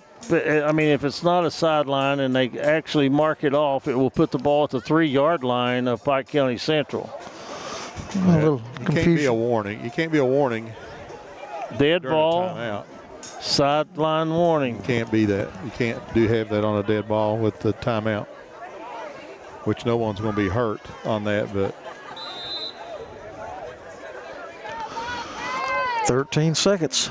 Last thing that you can avoid, that you could have would be a sack. And Gerald's rolling, looking, throws. He's got a man. Touchdown, Betsy Layne. That pass reception by Sloan is good. Canyon Sloan gets his second touchdown of the night. Betsy Layne increases their lead. That score comes with only 7 seconds remaining here in the first half. Very, very poised freshman for Betsy Layne at quarterback, and now they're going to kick the extra point. Chris Jarrell, a senior, will attempt the extra point, and the kick is up, and the kick is right down the middle. 7 seconds remaining in the half, 33-24. Do we have a flag? We have a flag on the play. And could be against Pike County Central. That will be assessed on the kickoff. We'll wait for the signal. 5 possessions for Betsy Layne, 5 touchdowns. I think that's pretty good. 33-24. Canyon Sloan, his second touchdown reception. Quickly, Phillip, what's the playoff situation in this game if it holds the way it is right now? Well, we kind of talked about it in the pregame. Pike Central wins, they'll be your 3 seed. If Betsy Layne wins, that forces a 3-way tie. And then go to the RPI? Go to the RPI, then you got to wait. Right now, going in between Pike County Central, Betsy Layne, and Eastridge. Eastridge has the lowest RPI, but games to play still. You got 1 game next week, so that all could possibly change it. You kind of said it. You're not going to know till late Friday night or into the morning Saturday. Well, the only points that Eastridge will get would be if they win at Harlan, they will get the winning points. But would that be enough to leapfrog over one of these 2 teams? Depends on what, with Harlan County being a 5A. Well, Harlan Independent for them. Harlan Independent, they're Class A. It just depends on RPIs and their points, and you have your opponents' points. Like everybody at Pike Central's played, everybody at Betsy Layne's played, all their RPIs go into that as well. There was a dead ball foul after the extra point was good against Pike County Central.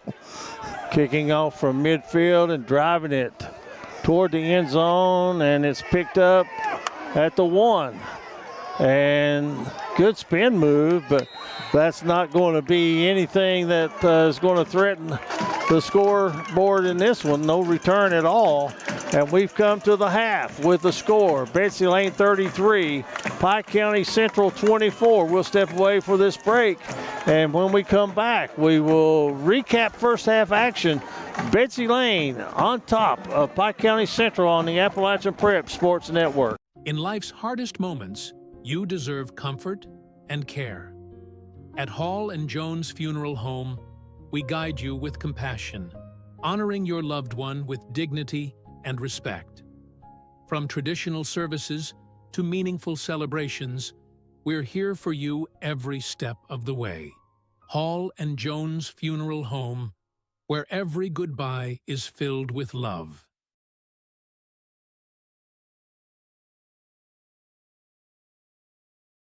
Back pain, stiff neck, or everyday aches that keep you from living the life you love. At Hall Chiropractic, we provide gentle, personalized care to help you move better, feel better, and live better. Whether it's pain relief, better mobility, or overall wellness, our team is here for you. Don't wait. Call Hall Chiropractic today and get back to what matters most. Hall Chiropractic, your health, your life, aligned.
The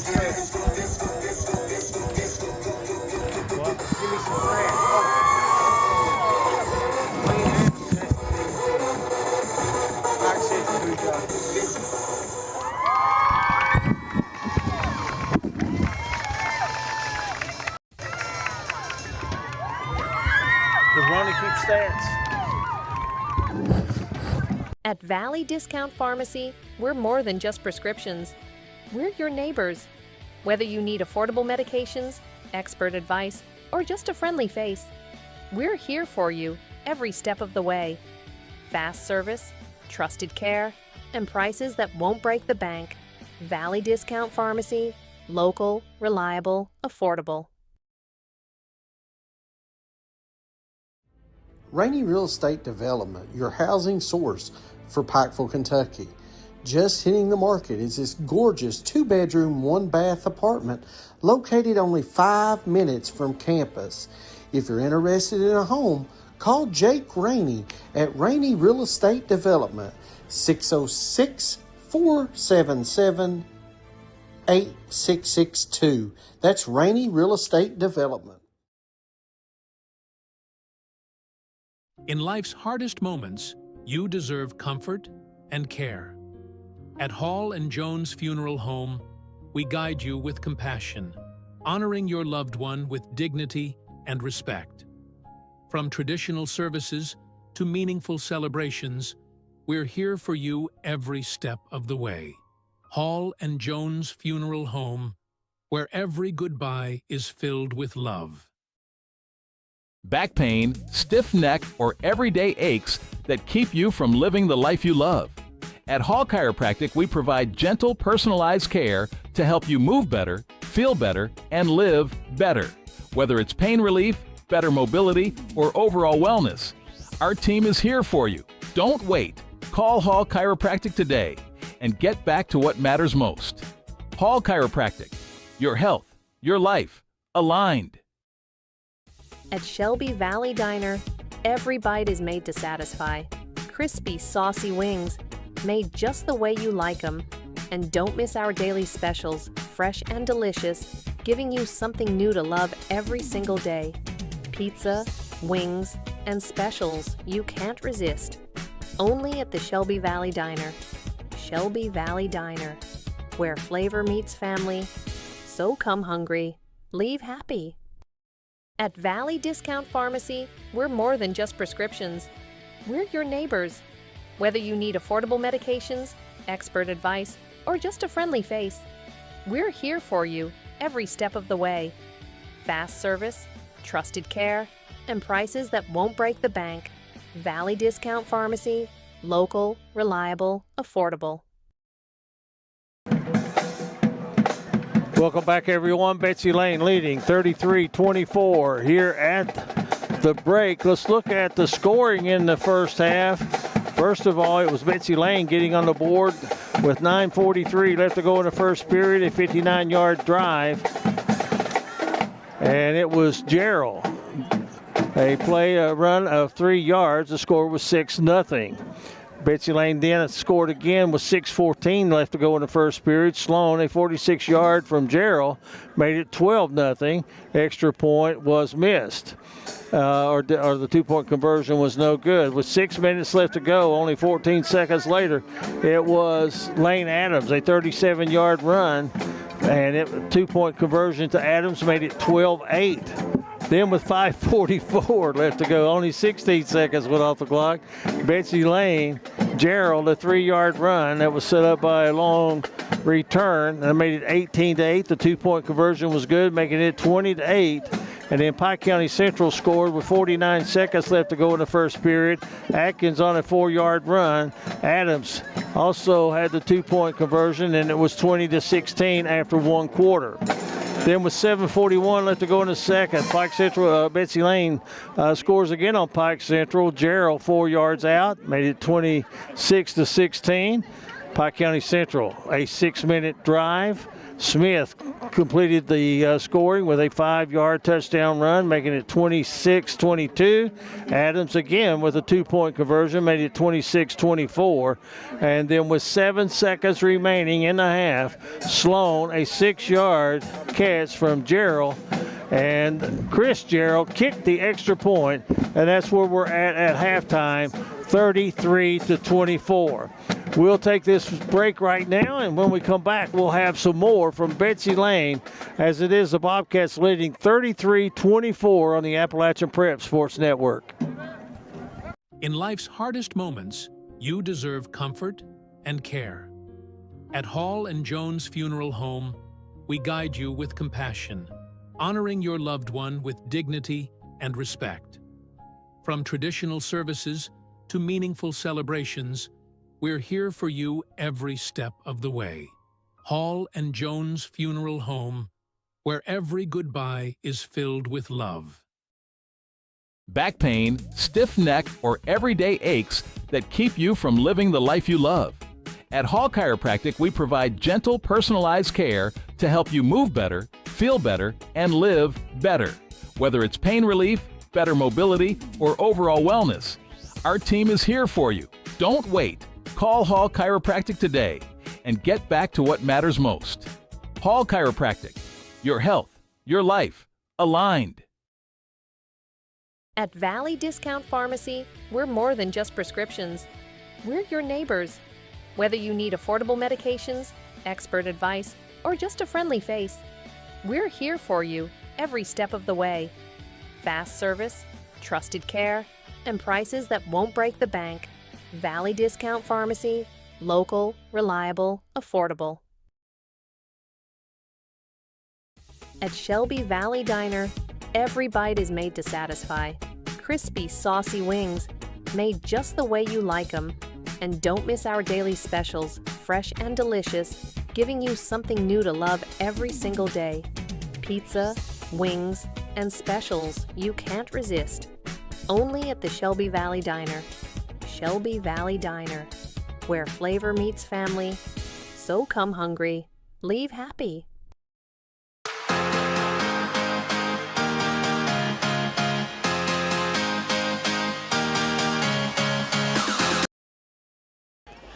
Halftime here at Betsy Layne on a cold, chilly night, Phillip.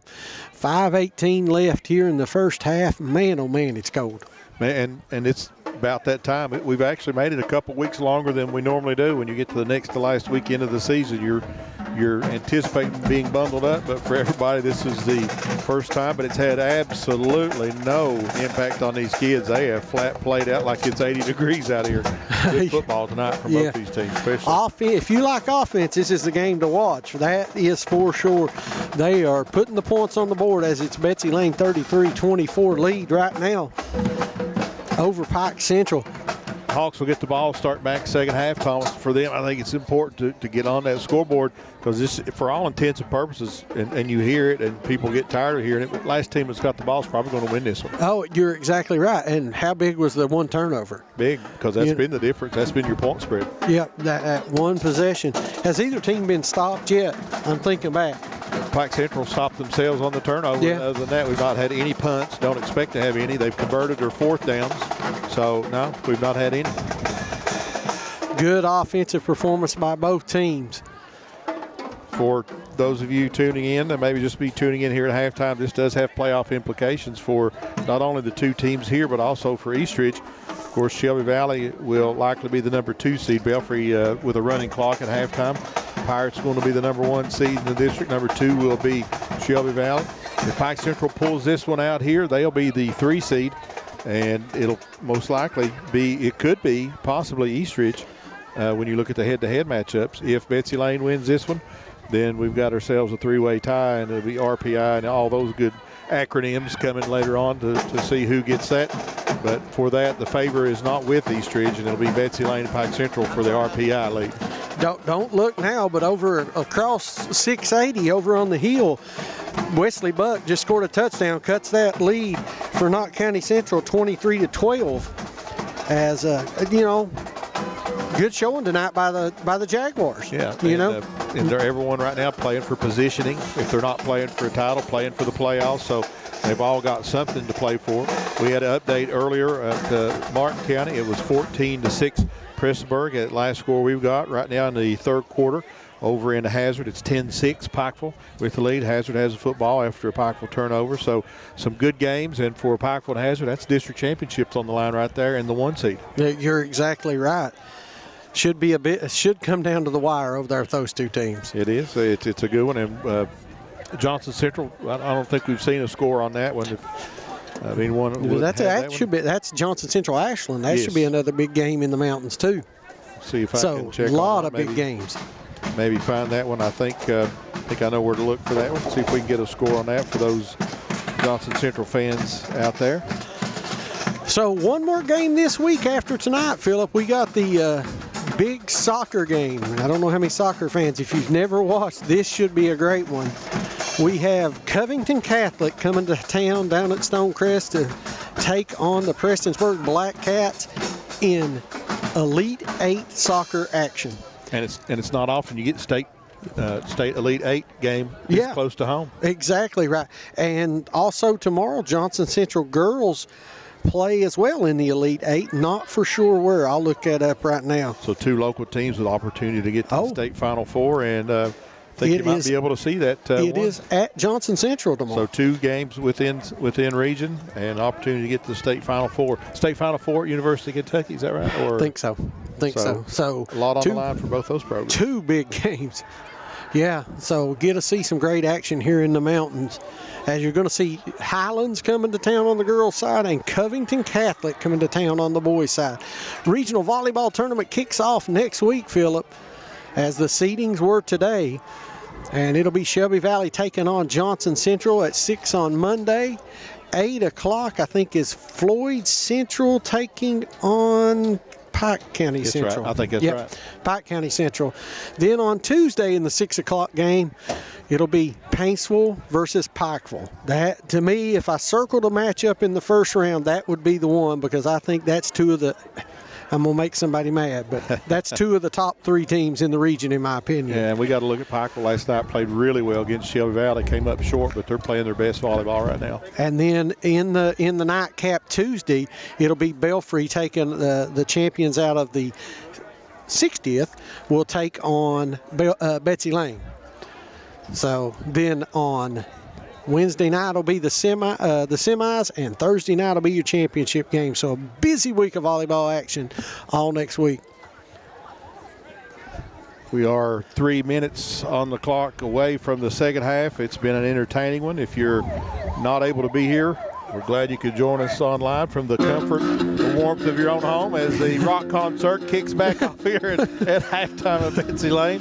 We'll step aside here on the halftime show and be back. Halftime score is your Bobcats of Betsy Layne 33, your Hawks 24. We'll be back after this timeout. You're watching high school football on the Appalachian Prep Sports Network.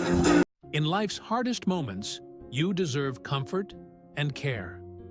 At Hall and Jones Funeral Home, we guide you with compassion, honoring your loved one with dignity and respect. From traditional services to meaningful celebrations, we're here for you every step of the way. Hall and Jones Funeral Home, where every goodbye is filled with love.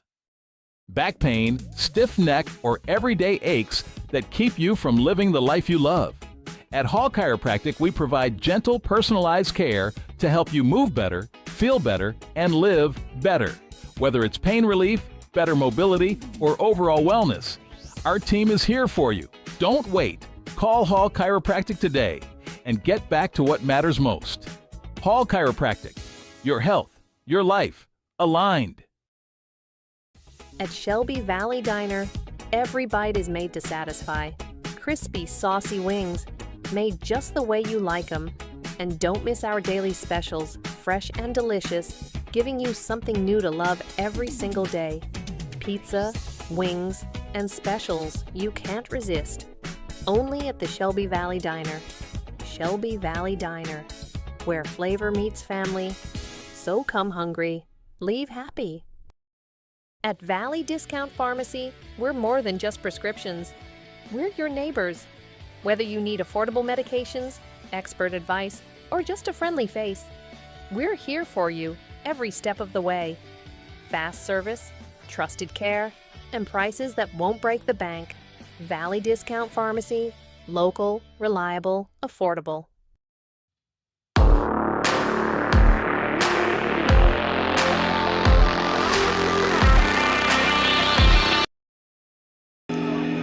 (33-24) halftime score here from Betsy Layne. The Bobcats holding on right now with the Hawks. It's been an offensive kind of back and forth for both teams. Defensively, neither team been able to establish a momentum, been able to establish a foothold.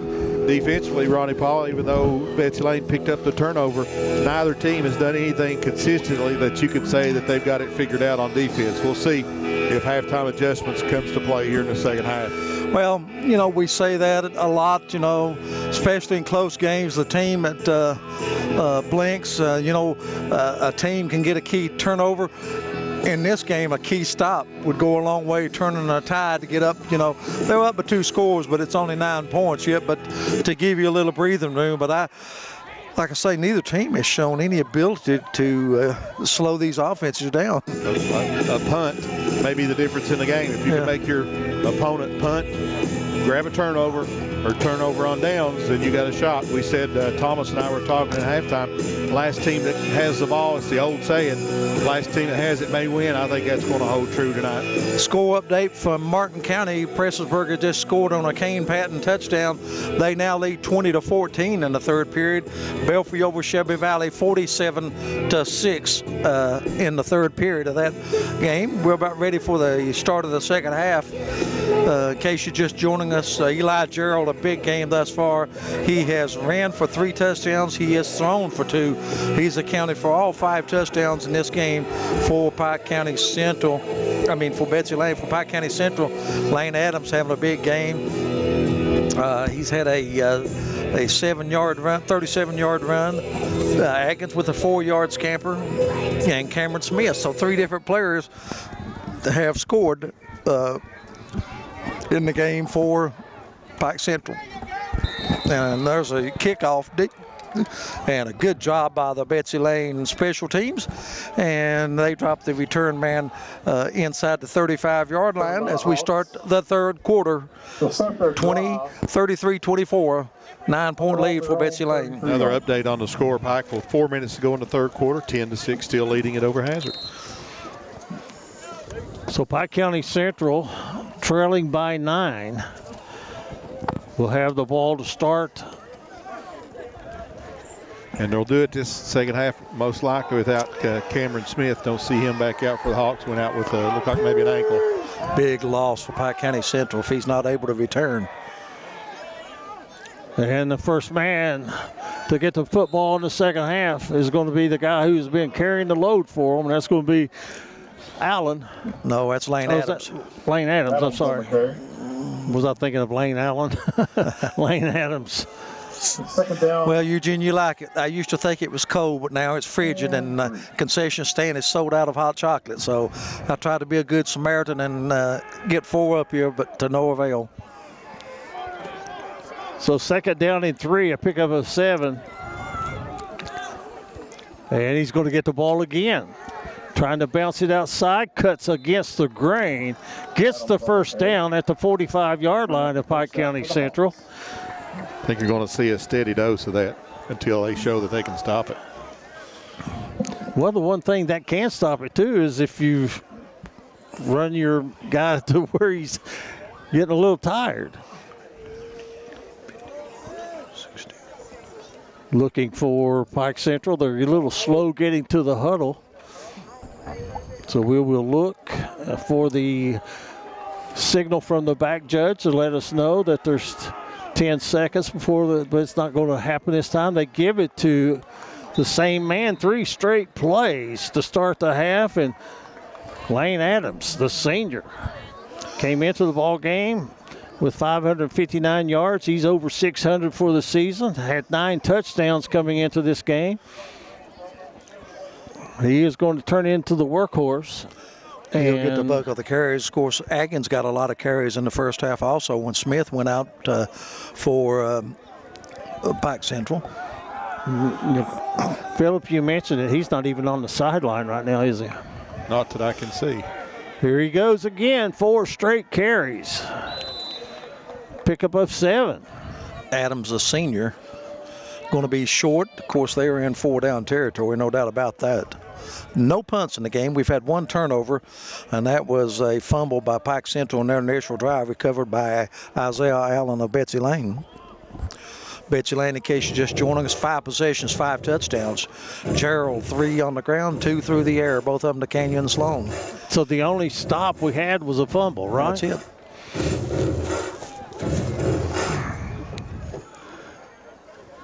So Pike Central looking at 3rd down and 3. And they're going to run it to the right side. Cutting it back is Layne Adams, and he is going to get inside of Betsy Layne territory, down to about the 40 or about the 36-yard line. Unofficially now, Pike County Central with 13 first downs. And they have not completed a pass. Well, they did complete one, no 0 yards. No yards, yeah. Was that the first play of the game when they threw the bubble screen? Yeah, that was the first. They had a screen pass that went for a pretty good yardage. Screen pass, yeah, that's true. Oh, that's true, yeah. And that's I stand corrected. That's our statisticians frozen up here. Low snap, but they handed it off, and I'll tell you what. He's going to sleep well tonight. Running the football. Is that 5 straight plays? Yes. Layne Adams has had it. You know, a little backstory on Layne Adams. He is a amateur bull rider and has claimed quite a few championships, and I think his season may have come to an end, but all summer long he rides bulls. I've done that myself. Yeah. By the way, that was an excellent. Went into the press box for some heat at halftime. Toughest thing you've ever ridden is a bicycle with training wheels. Here's a new ball carrier, and breaking through inside the 25-yard line is going to be Atkins. Brett Atkins, the freshman, having a nice game. We talked about it earlier, trying to get a win, try to get that 3rd seed, try to get some of these young guys some experience. Both these squads are going to have some talent in the years to come. Yeah, that extra week of practice really helps. Absolutely. An impressive drive thus far by Pike Central to open the 3rd period.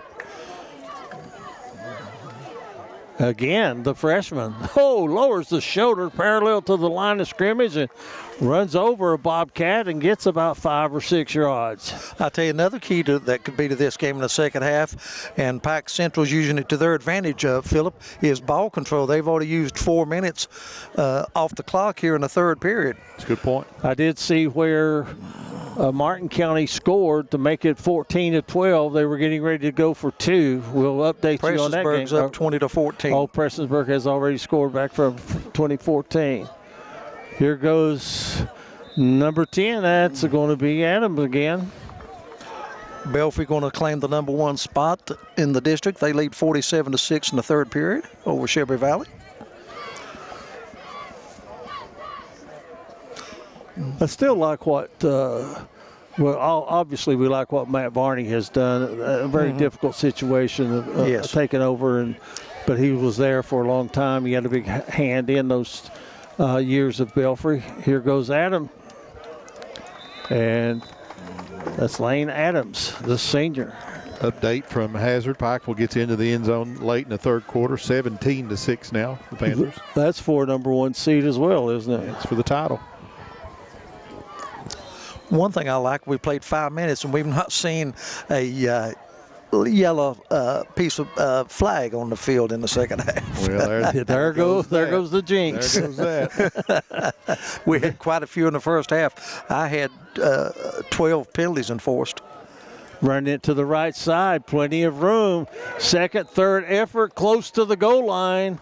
Maybe a half yard short is Brett Atkins. Well, you got to like the way he runs the football. Runs hard. Absolutely. I agree with you, Eugene. Good look from Thomas Rainey down on the goal line. Pike Central quickly to the line of scrimmage, wasting no time. The ball on the 1 yard line. And the handoff, Pike Central into the end zone. Penalty marker. For a touchdown for the penalty. There's Ronnie's penalty marker. That came from the back judge. Yeah, let's see what that was. That's going to be too many men on the field, I think. You can't play with 12. It helps defensively, but if they catch you, it's a penalty. I don't know if that's the call or not, but that's usually that's his responsibility, I think, is to count men on the field. Yeah, they decline it.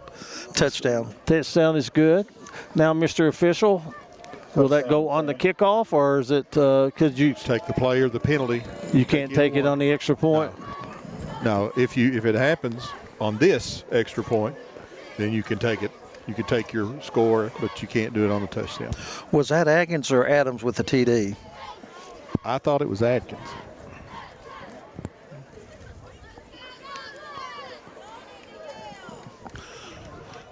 Pike Central lining up for the 2-point conversion. Good look right there as the ball is on the 3-yard line. And they are going to hand it off to Adams. Adams cuts back. Did he get in? Loose. Ball's loose. Well, if he crossed the line of scrimmage, no good. They're going to say that he fumbled the ball before he crossed the line. Thomas Rainey had that. I don't know about that. No, I thought that was good if he had. I mean, all you got to do is just touch the marker and it's good regardless of what happens after that. 6:18 remaining here in the third period, 33-30. Betsy Layne with the lead. We'll take a 30-second timeout and be back with the Hawk kickoff. This is the Appalachian Prep Sports Network, and there's a flag being thrown. In life's hardest moments, you deserve comfort and care. At Hall and Jones Funeral Home, we guide you with compassion, honoring your loved one with dignity and respect.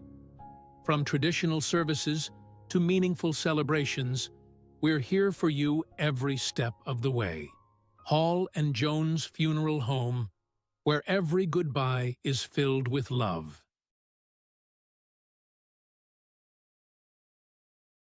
Back pain, stiff neck, or everyday aches that keep you from living the life you love. At Hall Chiropractic, we provide gentle, personalized care to help you move better, feel better, and live better. Whether it's pain relief, better mobility, or overall wellness, our team is here for you. Don't wait. Call Hall Chiropractic today and get back to what matters most. Hall Chiropractic. Your health, your life, aligned. Welcome back, everyone. 6:18 remaining. It was a 5-minute, 42-second drive for Pike County Central to open the second half, and Atkins takes it in from 4 yards out.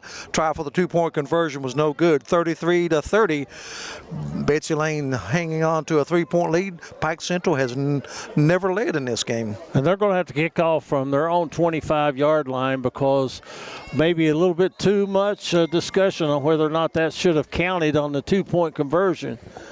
Well, we had a good look at it from our cameras. I can't fault Coach Grizzle for getting one there. I believe I would have too.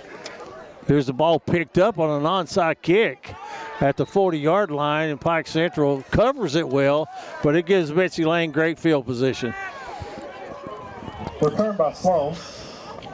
So great. That's going to be one play that I will watch back on a replay when I get home, because I thought that the ball crossed the line, across the goal line. At that point, it's over. Yeah. It's a 2-point conversion.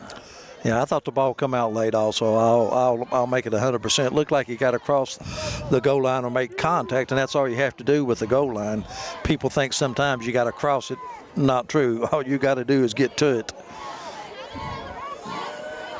Got a tight slot for Betsy Layne. They're going to run it that direction, and there goes a penalty. I told you we're not going to see many penalties in the second half. That's either going to be a hold. Yep, going to be an unsportsmanlike on Grayson Hall. Maybe an ejection. Yeah, looked like he threw a punch at a Pike Central player, didn't connect. Could be an ejection. Yep, they're going to talk it over. Well, do we have 2 flags on the play? Yes. One on the play, I think, was a hold against Betsy Layne, and then after he was tackled, just to be honest with you, it looked like he maybe took a swing at a Pike Central defensive player. It's going to be at least 25 yards worth of penalty. Yeah, we have the hold, then we have the dead ball, unsportsmanlike conduct, and there is an ejection. Yep. Philip, I guess that's pretty much where it makes contact or not is irrelevant. I figure matter. once doesn't matter if you throw it, you're out. It doesn't matter. It doesn't make any difference if you attempt to throw a punch. They've only taken 10 yards back, though. Personal foul's got to be 15 more. We'll go against the Bobcats. You got to add 15 to it, personal foul. They haven't marked the unsportsmanlike conduct yet, have they have marked the hold, and now they'll mark the personal foul. What a loss for That's big. Betsy Layne. That is big. Grayson Hall ejected from the game. And with 6:06 remaining, this could be the turning point of a ball game.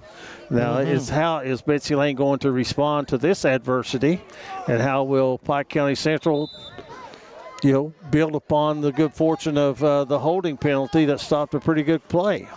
It's going to be first and probably around 30, I would think. 35, I think.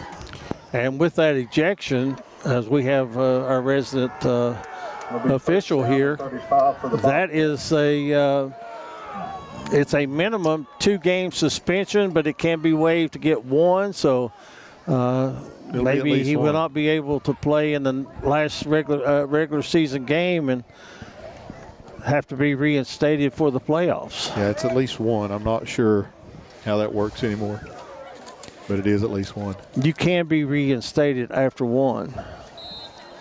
Big loss for Betsy Layne. They were Pike County Central finished their season against Powell County, and Leslie County comes here to Betsy Layne next Friday night.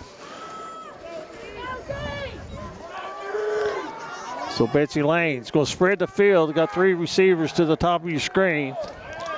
1 to the left, single setback. Gerald looks to throw. It's batted, and is it almost intercepted? Gerald catches it, and he's running up the sideline. Don't see that very often. Complete it to yourself. But good defensive play by Pike County Central to get a big paw up and knock that pass down. That's the when you talk about game of inches and all that, that could have easily been caught by the defensive lineman. He could have gone for 6, and that's a whole different deal. But heads up play by Gerald to keep that in play. 5:57 remaining in the third period. I think it's second down. Do they have to get to the Mountain Parkway for a first down? At least Prestonsburg. Or the 29. What is it? Third down and 33. Second and 33. Second down, 33. Get some of it back. Don't try to, you don't really need. You got 3 downs to work with. 4 receivers put out to the wide side, and they're going to throw the screen. It is set up, fellas. With it is going to be number 4 for Betsy Layne, and that is going to be Isaiah Allen.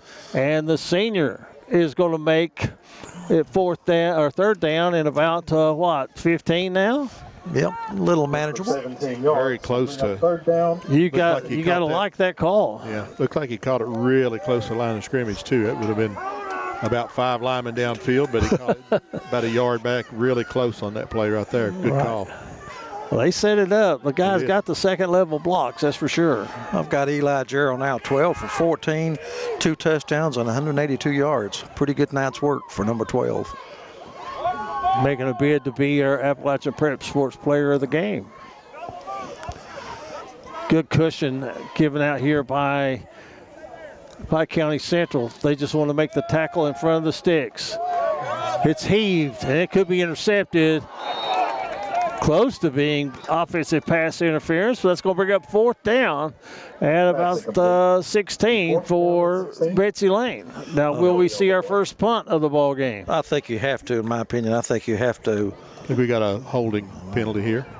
Personal foul. Roughing the passer. Roughing the passer. Oh, God. Wow. Automatic. Getting out of a 1st and 35 hold. Oh, Pike Central with a costly penalty. I got them now for 8 for 95 yards. And it is an automatic first down when you rough the passer. I said that, but I don't think that's... Well, they're marking it that way. I don't think that's right. I think it's a 15-yard penalty. I think in they most let cases it gives you a first down, but in this case, it would not have been a first down. No, I don't think that. Penalty is good enough for a first down for the Bobcats. And I'm not sure that application is correct. From the Hawks. 33.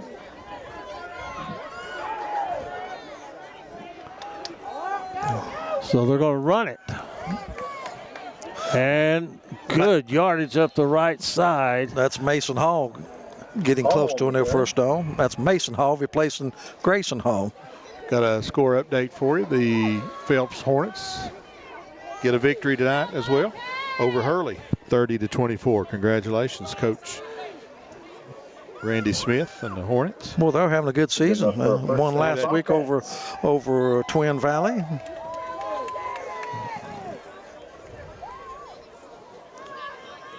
Temperature has dropped to 45 degrees, and I believe it. Well, I just went to the National Federation. Is roughing the passer an automatic first down in Kentucky high school football? And it is. So it's 1st and 10. The ball is on the 22-yard line of Pike County Central, and here goes Hall again. And Hall on the carry. Short pick of about 3. Tried that right side.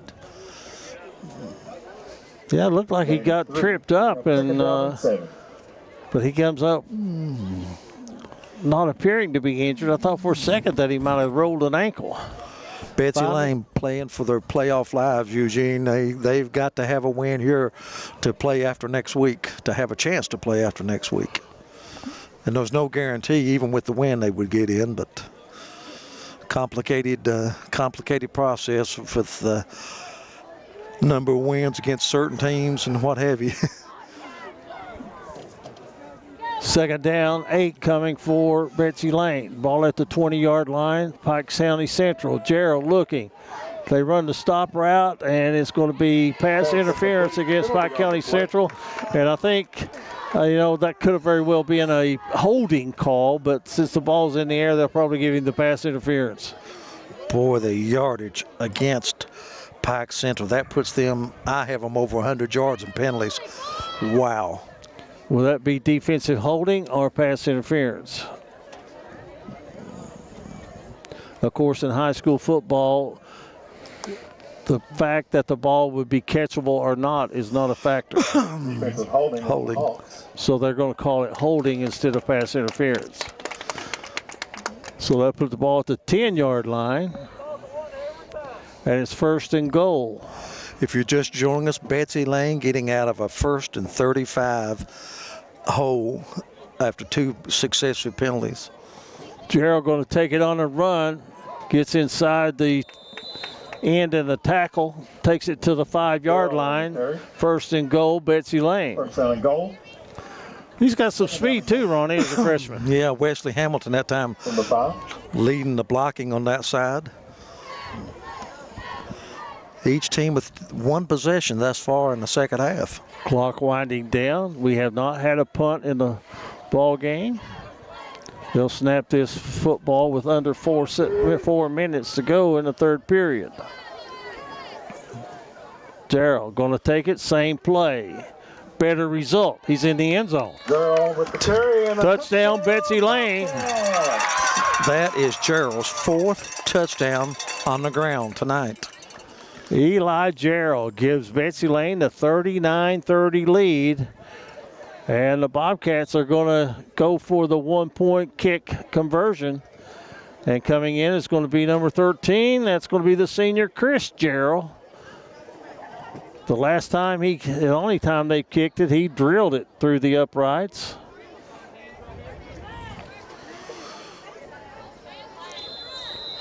And there we have a whistle.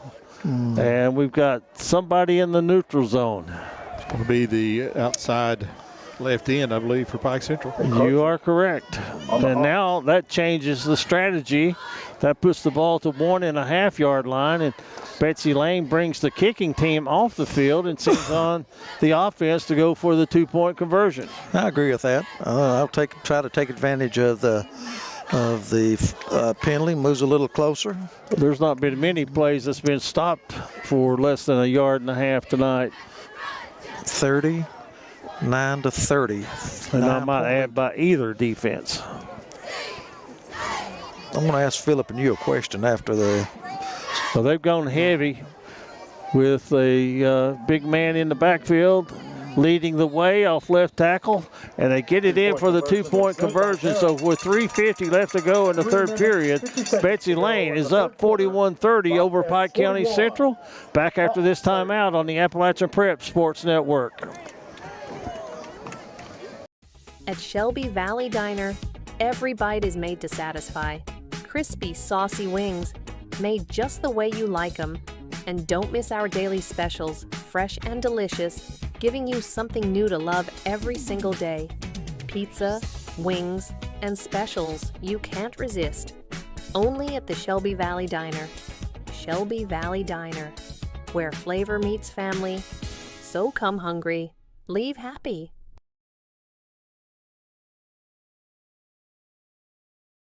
At Valley Discount Pharmacy, we're more than just prescriptions. We're your neighbors. Whether you need affordable medications, expert advice, or just a friendly face, we're here for you every step of the way. Fast service, trusted care, and prices that won't break the bank. Valley Discount Pharmacy, local, reliable, affordable. Welcome back, everyone. Ronnie Newsom, Eugene Newsom, Phillip Birchfield, Thomas Rainey, then APSN crew here with you as Gerald gets his 4th touchdown on the night.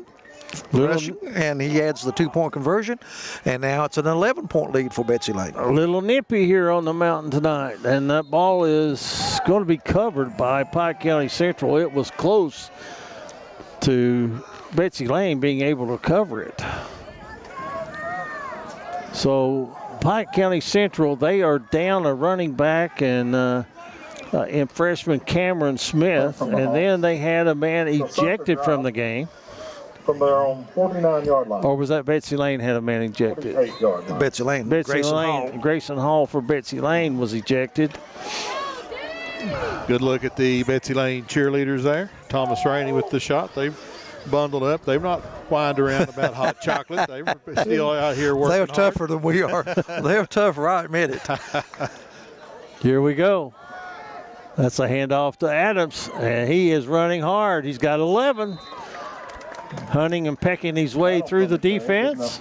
You like the way he cut that back against the grain that time, didn't you, Eugene? Yeah, once you get past the defensive line, when you can cut against the grain, you can usually catch somebody's momentum going too fast, and you can run around them. We talked about this Pike Central and Betsy Layne team. Pike Central with only 3 seniors. They're going to miss that one. That's a senior right there, and they're going to miss him. 3 receivers coming to the bottom of your screen. And they're going to run him again. Big hole. He had 5 before he was touched. In case you're just joining us, both teams have scored every possession with the exception of one, and that's a fumble by Pike Central. They turned it over on their first possession. Since then, Betsy Layne scored a touchdown every possession, and Pike Central has scored a touchdown on every possession.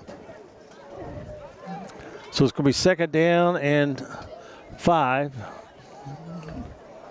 I thought he had a little more yardage than that, but his knee must have hit the ground. 3 receivers stacked out here to the right side, 1 to the left, and they're going to throw the quick screen. And Betsy Layne with a lot of Bobcats out there, but they do not make the tackle, and Pike Central is going to get down and have the 1st down. Hicks' 2nd completion of the night. Good enough for a 1st down for the Hawks. 30-22, Prestonsburg, 7:20 to go. Prestonsburg leading 30-22, Martin County with the football. That's going to be a big, big win for Prestonsburg on the road. It's tough to play at the Rock.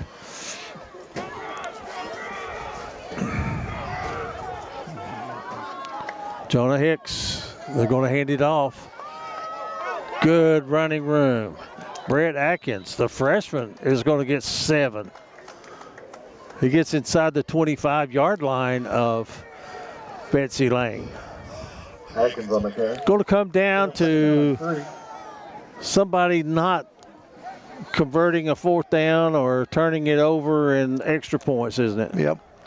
I said in the first quarter, when we had a high-scoring first quarter, I thought that the extra points, two-point conversions would play a big role in this outcome of this game.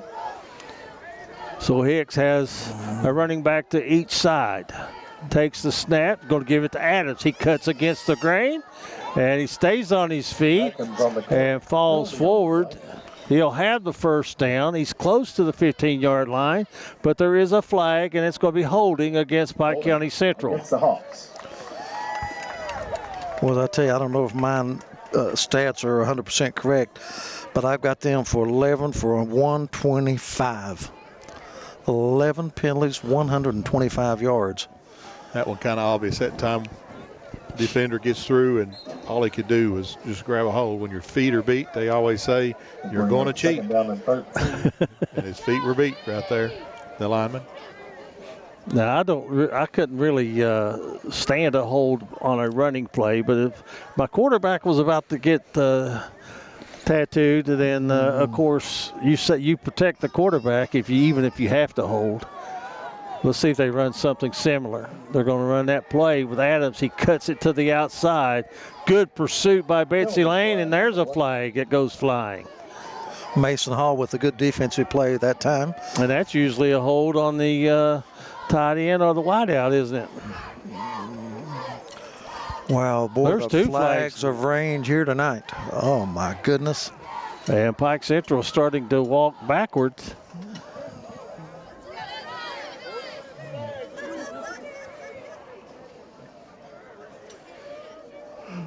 Let's wait for the holding. Yep. Holding against the Hawks. It's going to be declined. We'll bring up third down and 13. They lost a few yards on the play anyway. I'm not so sure I wouldn't have taken that one. I know that you held them at the line of scrimmage, but the chunks of yardage that Pike Central's been able to pick up on the ground is. I think, too, Pike Central going to throw the ball. I think they got to throw it downfield. And here's back to pass. They're going to throw the screen. Set up, get to the middle. He does. And he cuts it back out to the outside. Gets a block on the corner. Gets down close to the 15-yard line. That's Adams. That was close to a horse collar, too, on the tackle. On the reception. And that might be enough for a first down. It is. And we got a whistle. Couldn't see. Maybe a Betsy Layne player was way out of bounds next to the fence. They gave him a chance to get back out on the field. But that was a really, really good run by Adams. He saw the middle open, and he took it and then cut back against the grain toward the sideline and got enough for the first down. Pickup of 19 on that play. Really no answer for the screen tonight. That's been very successful for Pike Central. First down and 10 for the Hawks. For the Bobcats. Hicks 3 or 4 from through the air for 39 yards unofficially. They've picked up 19 and 15 on the two screens. This might be the last play of the third period. As you can see the clock at the bottom of your screen. They're going to give it to the freshman, and he is going to get maybe 3 or 4 yards. And that will be the last play of the third period, as they're going to spot him at the 19-yard line, I think. So we got 12 minutes of football left. Betsy Layne 41, Pike Central 30. The Hawks are threatening, and we'll be back after this quick timeout on the Appalachian Prep Sports Network. Layne Real Estate Development, your housing source for Pikeville, Kentucky. Just hitting the market is this gorgeous 2-bedroom, 1-bath apartment located only 5 minutes from campus. If you're interested in a home, call Jake Rainey at Rainey Real Estate Development, 606-477-8662. That's Rainey Real Estate Development.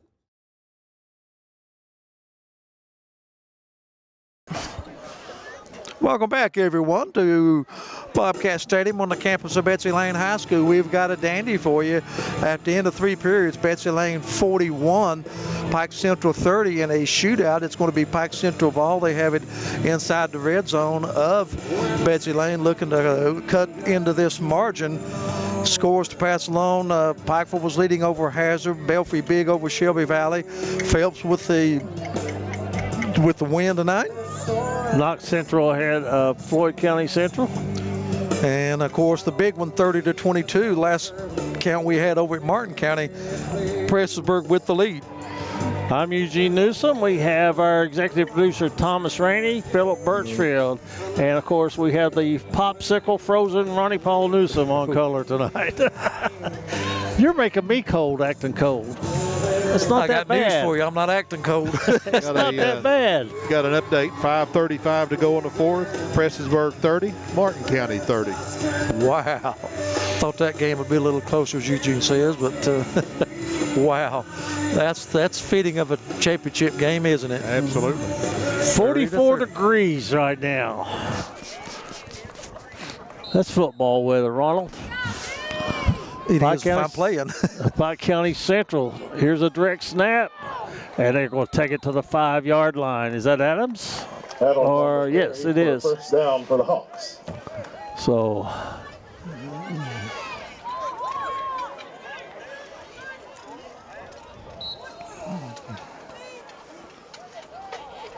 Pike County Central first and goal now. Ball's on the 6-yard line.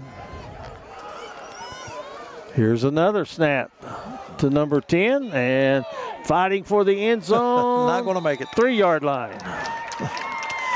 Gavin Combs was and company in on that stop along with Isaiah Allen, Spencer Hall. Jonah Hicks, who had moved out to the wide receiver part of the lineup, he was in the end zone begging for the football. The little wrinkle to start the fourth quarter, just underway. I would do direct snap again. That's just me. Well, he's there. And why not? Going to the other side this time. Easy. And easily into the end zone to make it 41-36. On the carry for a touchdown for the Hawks. Adams gets his second touchdown of the night. 77 points scored in this ball game, and we still have 11 minutes to play. So Pike County Central gets on the board first here in the fourth period. That comes with 11:01 remaining. We got a long way to go in this one. Going for the 2-point conversion, and they're staying with the Wildcat. And it's Adams taking the snap, run all the way, and absolutely no resistance whatsoever, and it's 41-38. Betsy Layne leads it. We'll be back with the Pike County Central kickoff after you see these messages on the Appalachian Prep Sports Network. In life's hardest moments, you deserve comfort and care. At Hall and Jones Funeral Home, we guide you with compassion, honoring your loved one with dignity and respect. From traditional services to meaningful celebrations, we're here for you every step of the way. Hall and Jones Funeral Home, where every goodbye is filled with love.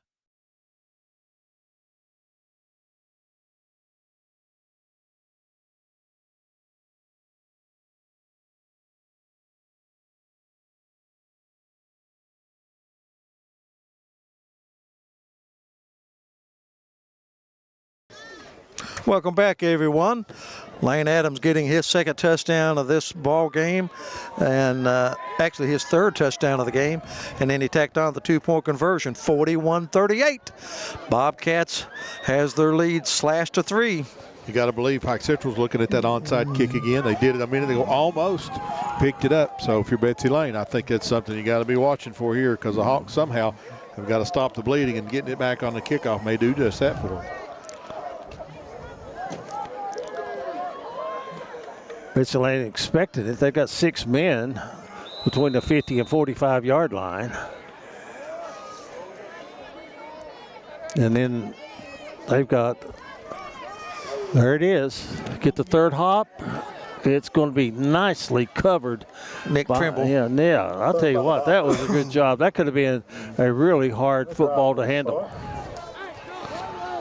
Who can get a stop? From their own 40-yard line. Go a long way toward winning this football game, just one stop.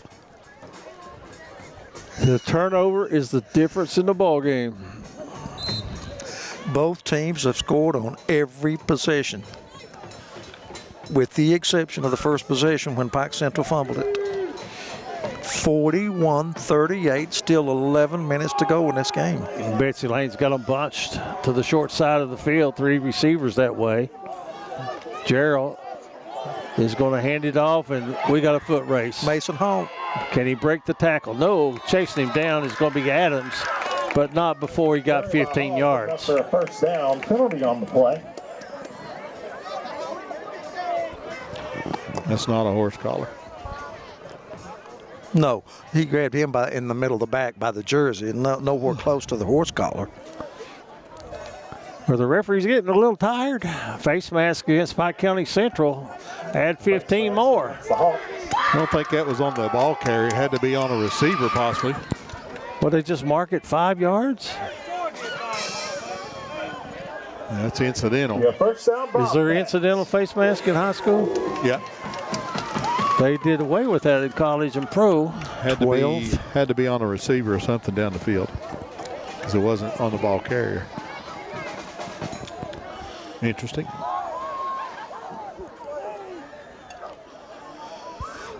Here goes Gerald, straight run, gets to the outside, slides, and they're going to want a penalty on that, and that's a late hit. Penalty on the play. Wow. He went sliding feet first, and 2 Hawks hit him after he was on the ground. So add 15 more to that. Boy, Pike Central helped them on the last drive with some big penalties. Betsy Layne was facing a 1st and 35, but a roughing a passing penalty against Central. They're getting close to 175 yards in penalties. Yes, well, it's 113 for 145. That's still a lot. So Betsy Layne's got 145 yards in penalties. I mean, the easy way. How many does Betsy Layne have? Betsy Layne has been penalized 9 times for 80 yards. Pike Central's been penalized 13 for 145. So Betsy Layne with the ball at the Central 18-yard line. Gerald's got Allen in the backfield with him. He's going to give it to him. Trying to get outside. There's a hold. Hold or face mask?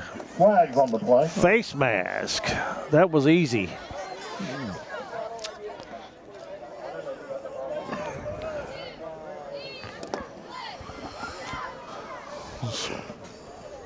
Flags galore here in the latter part of the 3rd period and the early part of the 4th quarter. We didn't have any in the early part. I wonder what happened to cause them to start flying. I'm not going to mention any names, but his initials is Ronald Newsom. There's a possibility here, offsetting. Like an offensive hold it looked like an face mask. Yeah, I thought I saw an offensive hold, but then the face mask. Let's see what we got. Holding against Betsy Layne.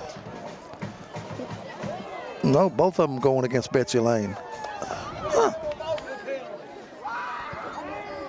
That's what the signal was. Both live ball penalties, so you'll decline one, take the other. You're going to take the. I would imagine you're going to take the face mask. It's a 15 yards penalty, and you'll decline the holding. Will be assessed. Okay. Looks like that's what they did. So Betsy Layne behind the sticks for one of the few times tonight. And they're way behind. Last time they had second 35 and got it. But that took it was a roughing the passer that carried an automatic first down. Yeah, it's much more doable. It's 1st and 25. Let's see what they do. 1st and 25, the way they're running the ball, nothing says you can't run it. Take some time off the clock as well. And they're going to give it to the man in the backfield, cutting and reversing his field and staying on his feet. Not locking up and making the tackle is Pike County Central.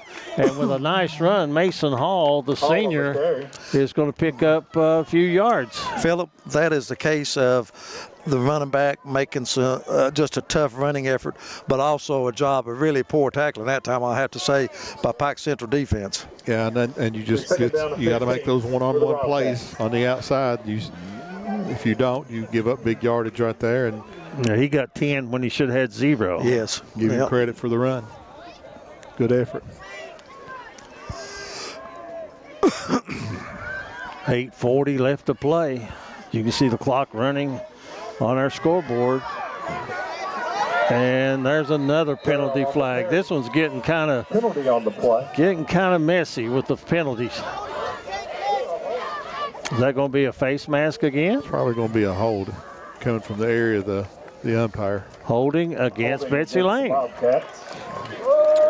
think your guard that time, right from the get-go, had a hold. And does that go from the spot of the foul or from the line of scrimmage? Yeah, line of scrimmage. Anything behind the line of scrimmage, that changed a couple years ago. Anything from behind the line of scrimmage.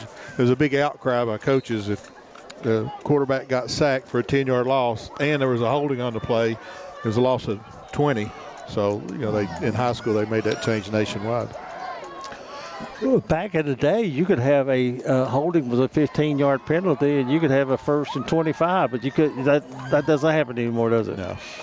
1st and 20 is about the most you'll see, unless it's a personal foul. Doing a good job for Betsy Layne is the senior center, Caleb Atkins. Oh, here we go, and Pike Central does a good job of smelling that one out. I don't know if the folks at home can hear the crowd, but there's been so many penalties every time the ball snaps. It's a hold.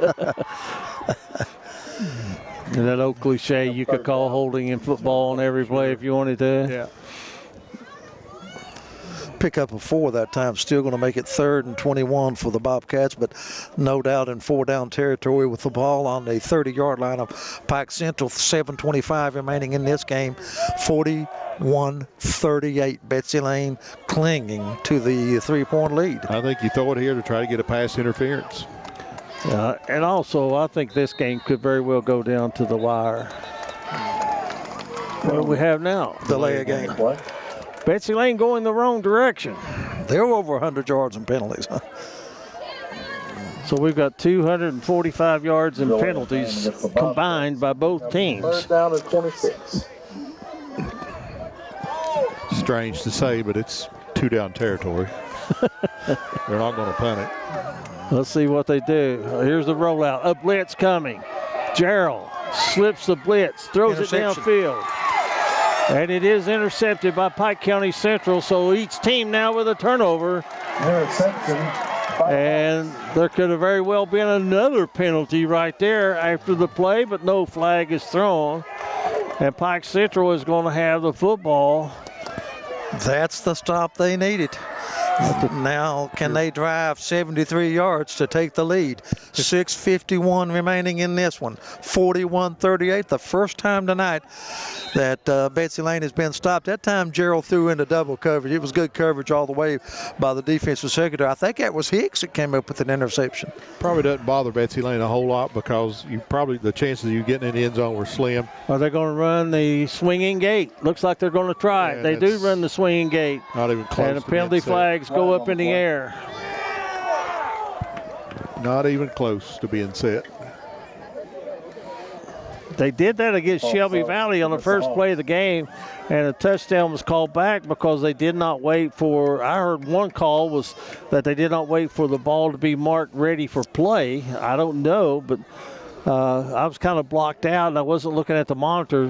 Was there movement, Philip? They didn't even get set. They were still getting their alignment when they snapped the ball. Got to be set for at least a second. Looked like Betsy Layne was waiting for it anyway. So it's going to be 1st and 15. And they're going to hand it off.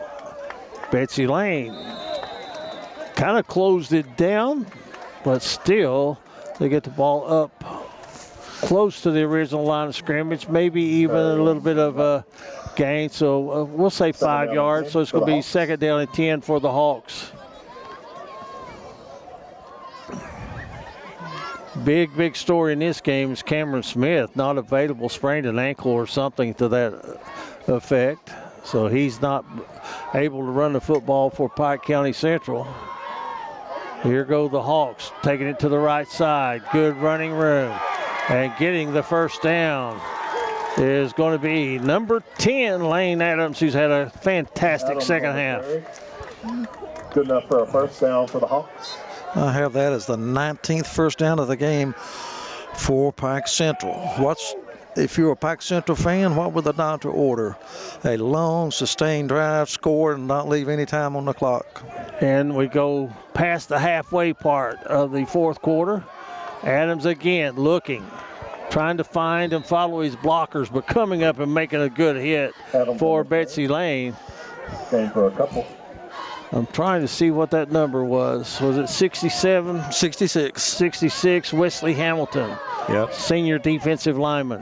Don't think you'll see Pike Central put it in the air. If they're going to do it, I think they'll do it on the ground.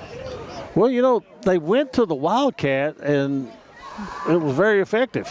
And you may see the screen come out. They're going back to the Wildcat.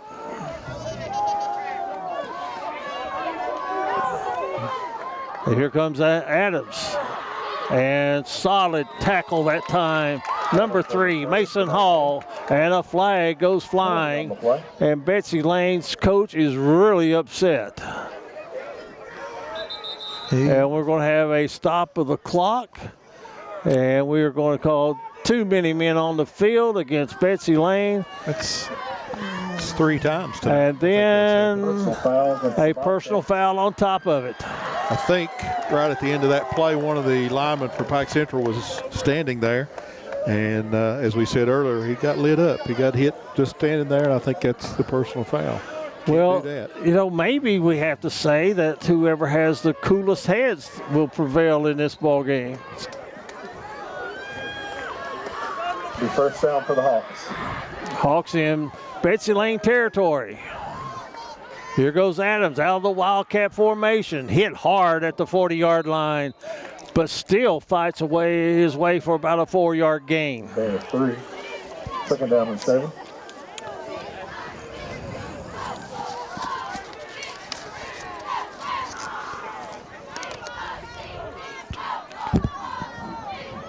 Each team with 3 timeouts. They have not burned a timeout this half.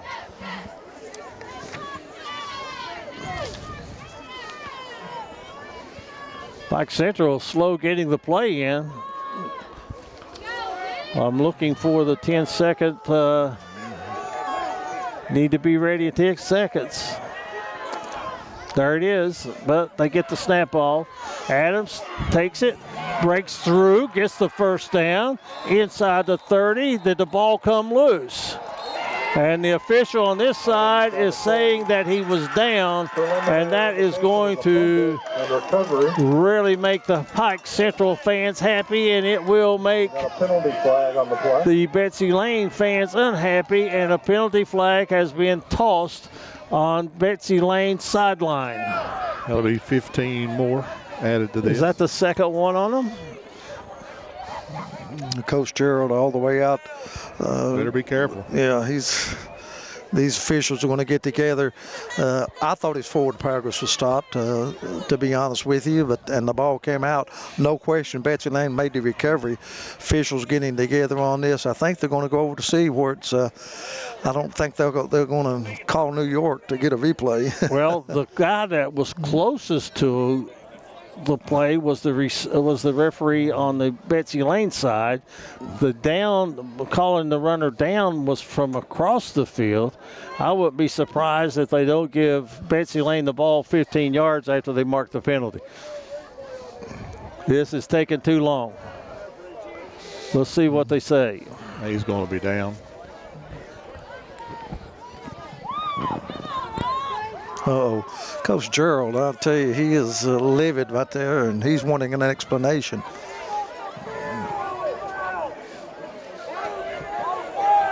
This game has had its share of controversy, that's for sure.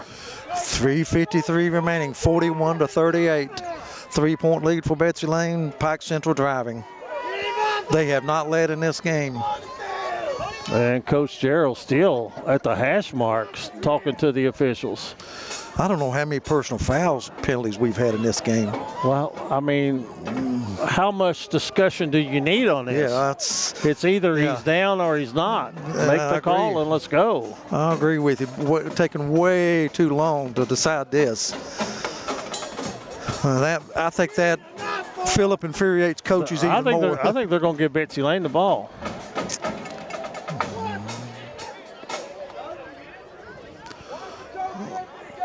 He's coming over to talk to Coach. He pointed towards the Betsy Layne goal line.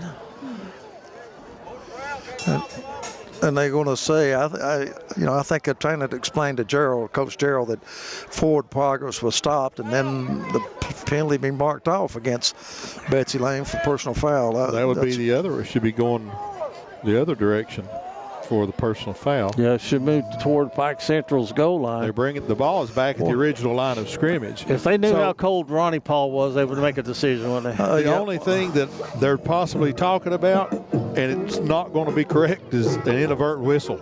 If they're going to say that was an inadvertent whistle blown before the play was dead, and coming back to the original line of scrimmage, it's a down over. But they will apply the personal foul against the Betsy Layne coach. So that's the only thing that discussion could have possibly been. We've had too many conversations here in this game. And are they going to wave off the unsportsmanlike? You can't wave that off. Well, they have. Well, what do we got here? Betsy Layne football. Or is it? No, Pike Central. It's Pike Central football. And Pike Central is going to run it hard, get inside the 35. That'll bring up 4th and about 2 for the first down. I'm with you. I believe you cannot wave off an unsportsmanlike conduct. No. That's a first down. Oh, it is a first down. Okay. No, that doesn't. That's a dead ball penalty. You don't. So they did not give us a signal, but you're right by saying that was an inadvertent whistle, and that's why they did not give the ball to Betsy Layne. 1st and 10. Here goes Adams. Lowers his shoulders and gets down close to the 25-yard line. It'll be a pickup of 5 on the play. 2nd down and 5. Both teams have their allotment of timeouts, each with 3 left. Not really that important right now, but I think pretty soon Betsy Layne may choose to use theirs to save them some time. Here's an update. Knott County Central 38, Floyd Central 36, 10 seconds to play. Wow. If I'm Betsy Layne, I'm going to start using my timeouts. Here goes Adams. Plenty of room. And a flag goes flying at the 18-yard line. Coming from the referee, that's usually in the area of holding. That'll be a hold. Holding against Pike County Central. Well, we're getting to the 200-yard mark in penalties. Oh, yeah, we're well over that. Really, for Pike Central, it pushes you back, but Betsy Layne has no answer for this Wildcat formation. So they're going to continue to run it. Well, the only thing that's helping Betsy Layne right now, other than the penalties, is that the clock is running. 2:30 to play. 3 timeouts remaining for Pike County Central. Well, we said earlier, last team that has the ball, could they be the team that wins it? Pike Central has never led in this game. Do you fake a run and throw the pass? No, you're going to run Adams, and he's running the same play, carrying people with him, has the first down inside the 20-yard line. Just no answer for it. Just line up and run it. Player down for Betsy Layne. Will they stop the clock? Yes. First down, I think. We'll stop it momentarily. Yeah, but is the big guy, number 67 for Betsy Layne, Evan Carroll, going to be able to stay on the field? No, he's having to come off. Looks like he's injured his right ankle. 2 minutes exactly remaining in this game. Now time's kind of becoming an issue with Betsy Lane. I mean, with Pike Central with the ball on the 28. They've got 3 timeouts left. Well, they're going to run it till they stop it. Here goes Adams again. Gets down to Carry for a couple. the 15. Bring up 2nd down and 7. Now let's see if they get in a little bit of a hurry.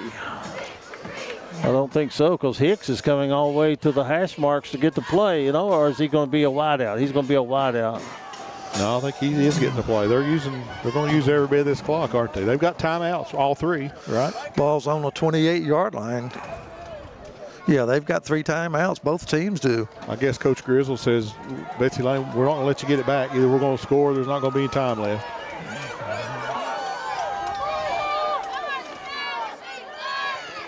Trying to get to the outside. There's a Layne.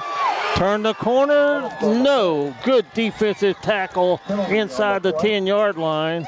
Mason Hall. Mason Hall saved the touchdown. And a flag on the field holding against Pike County Central. And that was on the right side. Away from the play. Folks, that's 16 penalties, 180. No bearing on the play whatsoever. It's interesting. 180, 145. So that goes from the spot of the foul if it was past the line of scrimmage, doesn't it? Well, we went obviously it was on the line of scrimmage because they're taking it back from the close to 300 yards in penalties in this game. Timeout, Hawks. Well, we almost lost the broadcaster, but we're all right. And that was you. That's a long drop down.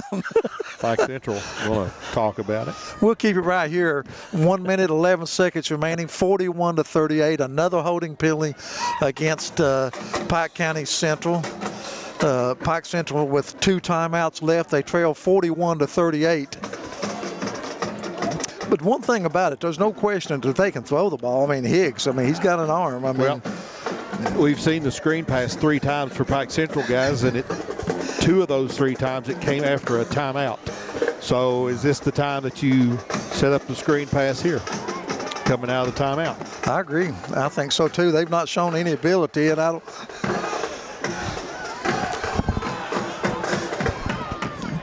What a game we've had here at Betsy Layne. 41-38. Each team has turned it over 1 time. Pike Central has never led in this game. Likely won't be the screen, as that could be the Wildcat snap.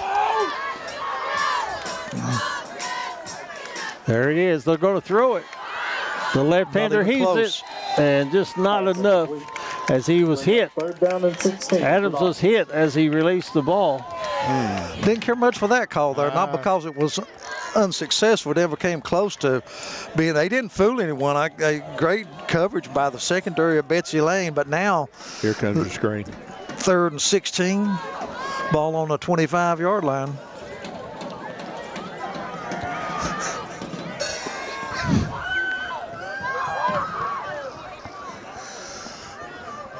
Play clock's going to be an issue for the Hawks on this one. Well, they're taking their time. They need to. It's going to be an issue. Well, if they don't get it, they've already used a timeout, then I think with 106, Betsy Layne could just kill the clock. But let's see how they're going to play it. Yeah. And we have a whistle and a timeout called. Boy, probably a good one. Probably a good timeout right there. Timeout, but boy, you hate to use one in that situation when you're coming out of an incomplete pass, though. That's the thing. I mean, Phillip, you talked about it from the time that play ended. Hicks was coming to the sideline to get to play, and it took a while. And then by the time they got up there, and then they had the long count. But they save a penalty. But they also use a precious timeout. Looks like they're going to go to some kind of jumbo package, a extra lineman into the lineup. On 3rd down here, I've got to give 3rd and 16. I mean, I know it sounds simplistic, but I've got to give Layne Adams a chance on the. You're going 2 plays to get it. You're going to go 2 plays. You want to try to cut it in half here. Hicks could throw the football. And right now, single coverage out there with Keontae Jefferson. They've got an unbalanced line to the right side. So they're going to roll that way. They're going to run the reverse back this to the left side. Adams gets inside the 10 to the 7-8 yard line, and that is going to be very, very close to a first down. At this point, they're going to give it to them. 4th down and 1. 4th and 1. Would you say this is the play of the game? First and goal. The deciding. I thought they gave him first down. They did. Oh, now we got another timeout. Betsy Layne wants a timeout, and Coach Gerald's got a question about something. Well, if you look at the box on the other side, it shows a yard 4th short. down. And the referee signaled first down. The referee has already signaled it. It's a first down regardless. And we've got an official's timeout again. Oh, my goodness. Not another conference, guys, please. No, it's going to be a conference, that's for sure. I could understand. Well, your 4th and lead 1. official, your white hat, signaled first down. So it's a first down. That's all good. They're moving the chains, I think, or they're going to measure. I don't believe this. We'll see. I've never seen that.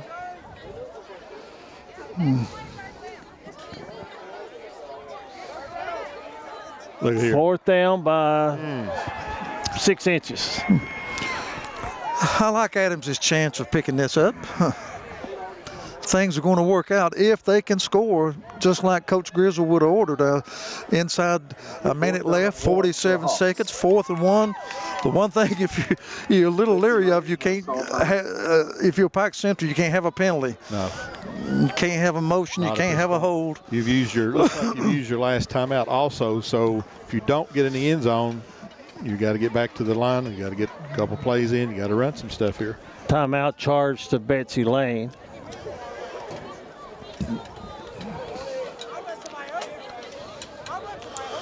Going to be a tough loss for either one of these teams. I'm telling you, both teams have really played well tonight, and 100% effort on both sides. You know, I also want to give a shout out to some players on both teams that are wearing the pink socks and maybe pink undershirts to show their support and maybe rally around someone that they know that has suffered or is going through breast cancer. And of course, October is Breast Cancer Awareness Week.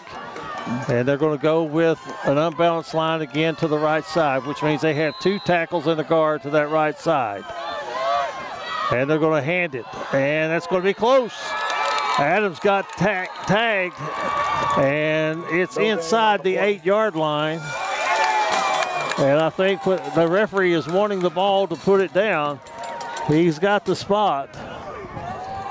We're going to have another measurement. There's no question about that. They have to. Both the coaches would ask for it. So the ball game is going to be dependent upon this measurement.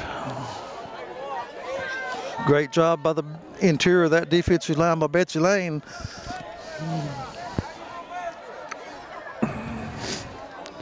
So let's see if we can get a close-up on that measurement. This is your ball game. Thomas Rainey's all over it. Betsy Layne says they're short.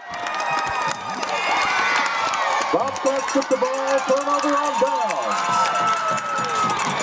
According to that, they lost yardage. And a defensive stop is going to settle the ball game. Somehow, they lost yardage on that. What a game. 4th and, wow, 4th and a foot, and they were turned away. Hicks got the ball. They snapped it to him, and he handed it off to Adams, and Adams was... So they have to snap it one time, stopped. I guess, don't they? Yeah, one time. One time. Of course, they got, I think, Pike Central's got one timeout left. I'll give Coach Grizzle credit. He's handling it a whole lot better than I would be right now. Give him credit for that. A lot of controversy. And, you know, wow. So is Pike Central going to use the timeout? Yes, they are. They will force one more snap, and this game will be over. Well, it took one defensive stop late in the game. I can't fault Coach Grizzle for. Now Coach Gerald's out on the field again. I don't know what he's. You can do that on a timeout. You can. Okay. Yeah. But Ronald, once you start to wrap up right now, since it is dropping down to about 39 degrees, and we are outside here at Betsy Layne. What a terrific game we've had the pleasure of bringing you tonight. Been fun. It's been fun. I can't fault the call by Coach Grizzle, I'll be honest with you. It's been successful. I mean, you like Adams' chances of picking up a half a yard. There's no doubt about it. And we're going to have a mess in deciding who's in the district in the 3rd, 4th, and 5th spots. There's the snap, and the ball is dead, and the clock does not have to stop. Well, that's going to take care of it here from Bobcat Stadium. We'll be back in 1 minute to wrap this one up. The final score, Betsy Layne 41, Pike County Central 38. We'll be back in 1 minute to wrap this one up. In life's hardest moments, you deserve comfort and care. At Hall and Jones Funeral Home, we guide you with compassion, honoring your loved one with dignity and respect. From traditional services to meaningful celebrations, we're here for you every step of the way. Hall and Jones Funeral Home, where every goodbye is filled with love.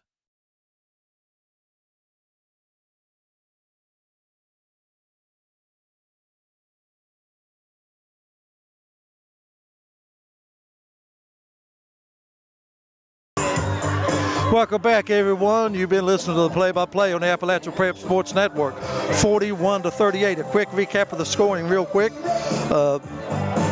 Betsy Layne scored first. Eli Gerald 3-yard run. Betsy Layne took advantage of a fumble recovery. And Kenyon Sloan caught a 46-yard pass from Gerald, made it 12-0. Pike Central comes back with a touchdown by Layne Adams. Adams tacks on the 2-point conversion, makes it 12-8. Eli Gerald gets another touchdown from 3 yards out, makes it 18-8. And they also get the 2-point conversion, makes it 20-8. We're still in the first period, but then Atkins scores from 4 yards out. Adams tacks on the 2-point conversion. It was 20-16 at the end of the first period. The second period, Gerald gets another touchdown from 4 yards out, makes it 26-16. Then Pike Central comes back with a touchdown by the freshman Smith. He takes it in from 5 yards out. It's 26-22. Adams takes on the 2-point conversion, made it 26-24. And right before halftime, Kenyon Sloan with the catch from Gerald and makes it 32-24. Chris Gerald takes on the extra point, made it 33-24. Then that was the score at half. Second half, Pike Central comes out. Atkins gets his second touchdown from 4 yards out. That makes it 33-30. Then Gerald takes on another touchdown for Betsy Layne from 5 yards out, made it 39-30. And Gerald also took it in for the 2-point conversion, made it 41-30. Pike Central scores the only touchdown in the fourth quarter as Adams takes it in from 4 yards out, makes it 41-36. Adams tacked on the 2-point conversion, made it 41-38. And Pike Central, they dropped to 2-7. Betsy Layne moves to 3-6 on the season. And with that, it's going to be mass chaos to decide the playoff spot. We still have one game left for each team in the regular season. But once again, 41-38. Let's name our player of the game. Our player of the game has to be Eli Gerald. Rushes for 4 touchdowns. He throws for 2. Excellent game by the freshman. Well, that's going to take care of everything here at Betsy Layne High School tonight. Our thanks to our executive producer, Thomas Rainey, and field cameraman, also our producer and color commentary, Philip Birchfield, and Ronnie Paul Newsom on color commentary and stats. And for everybody at Appalachia Prep Sports Network, we want to remind you that tomorrow we will have the Prestonsburg Covington Catholic second round, the quarterfinals of the state tournament that's going to be played at Stonecrest we'll have that for you on APSN as well. Until tomorrow afternoon when we line it up and at the pitch on Stonecrest for everyone at APSN, everyone have a very pleasant good evening. Good night, everyone.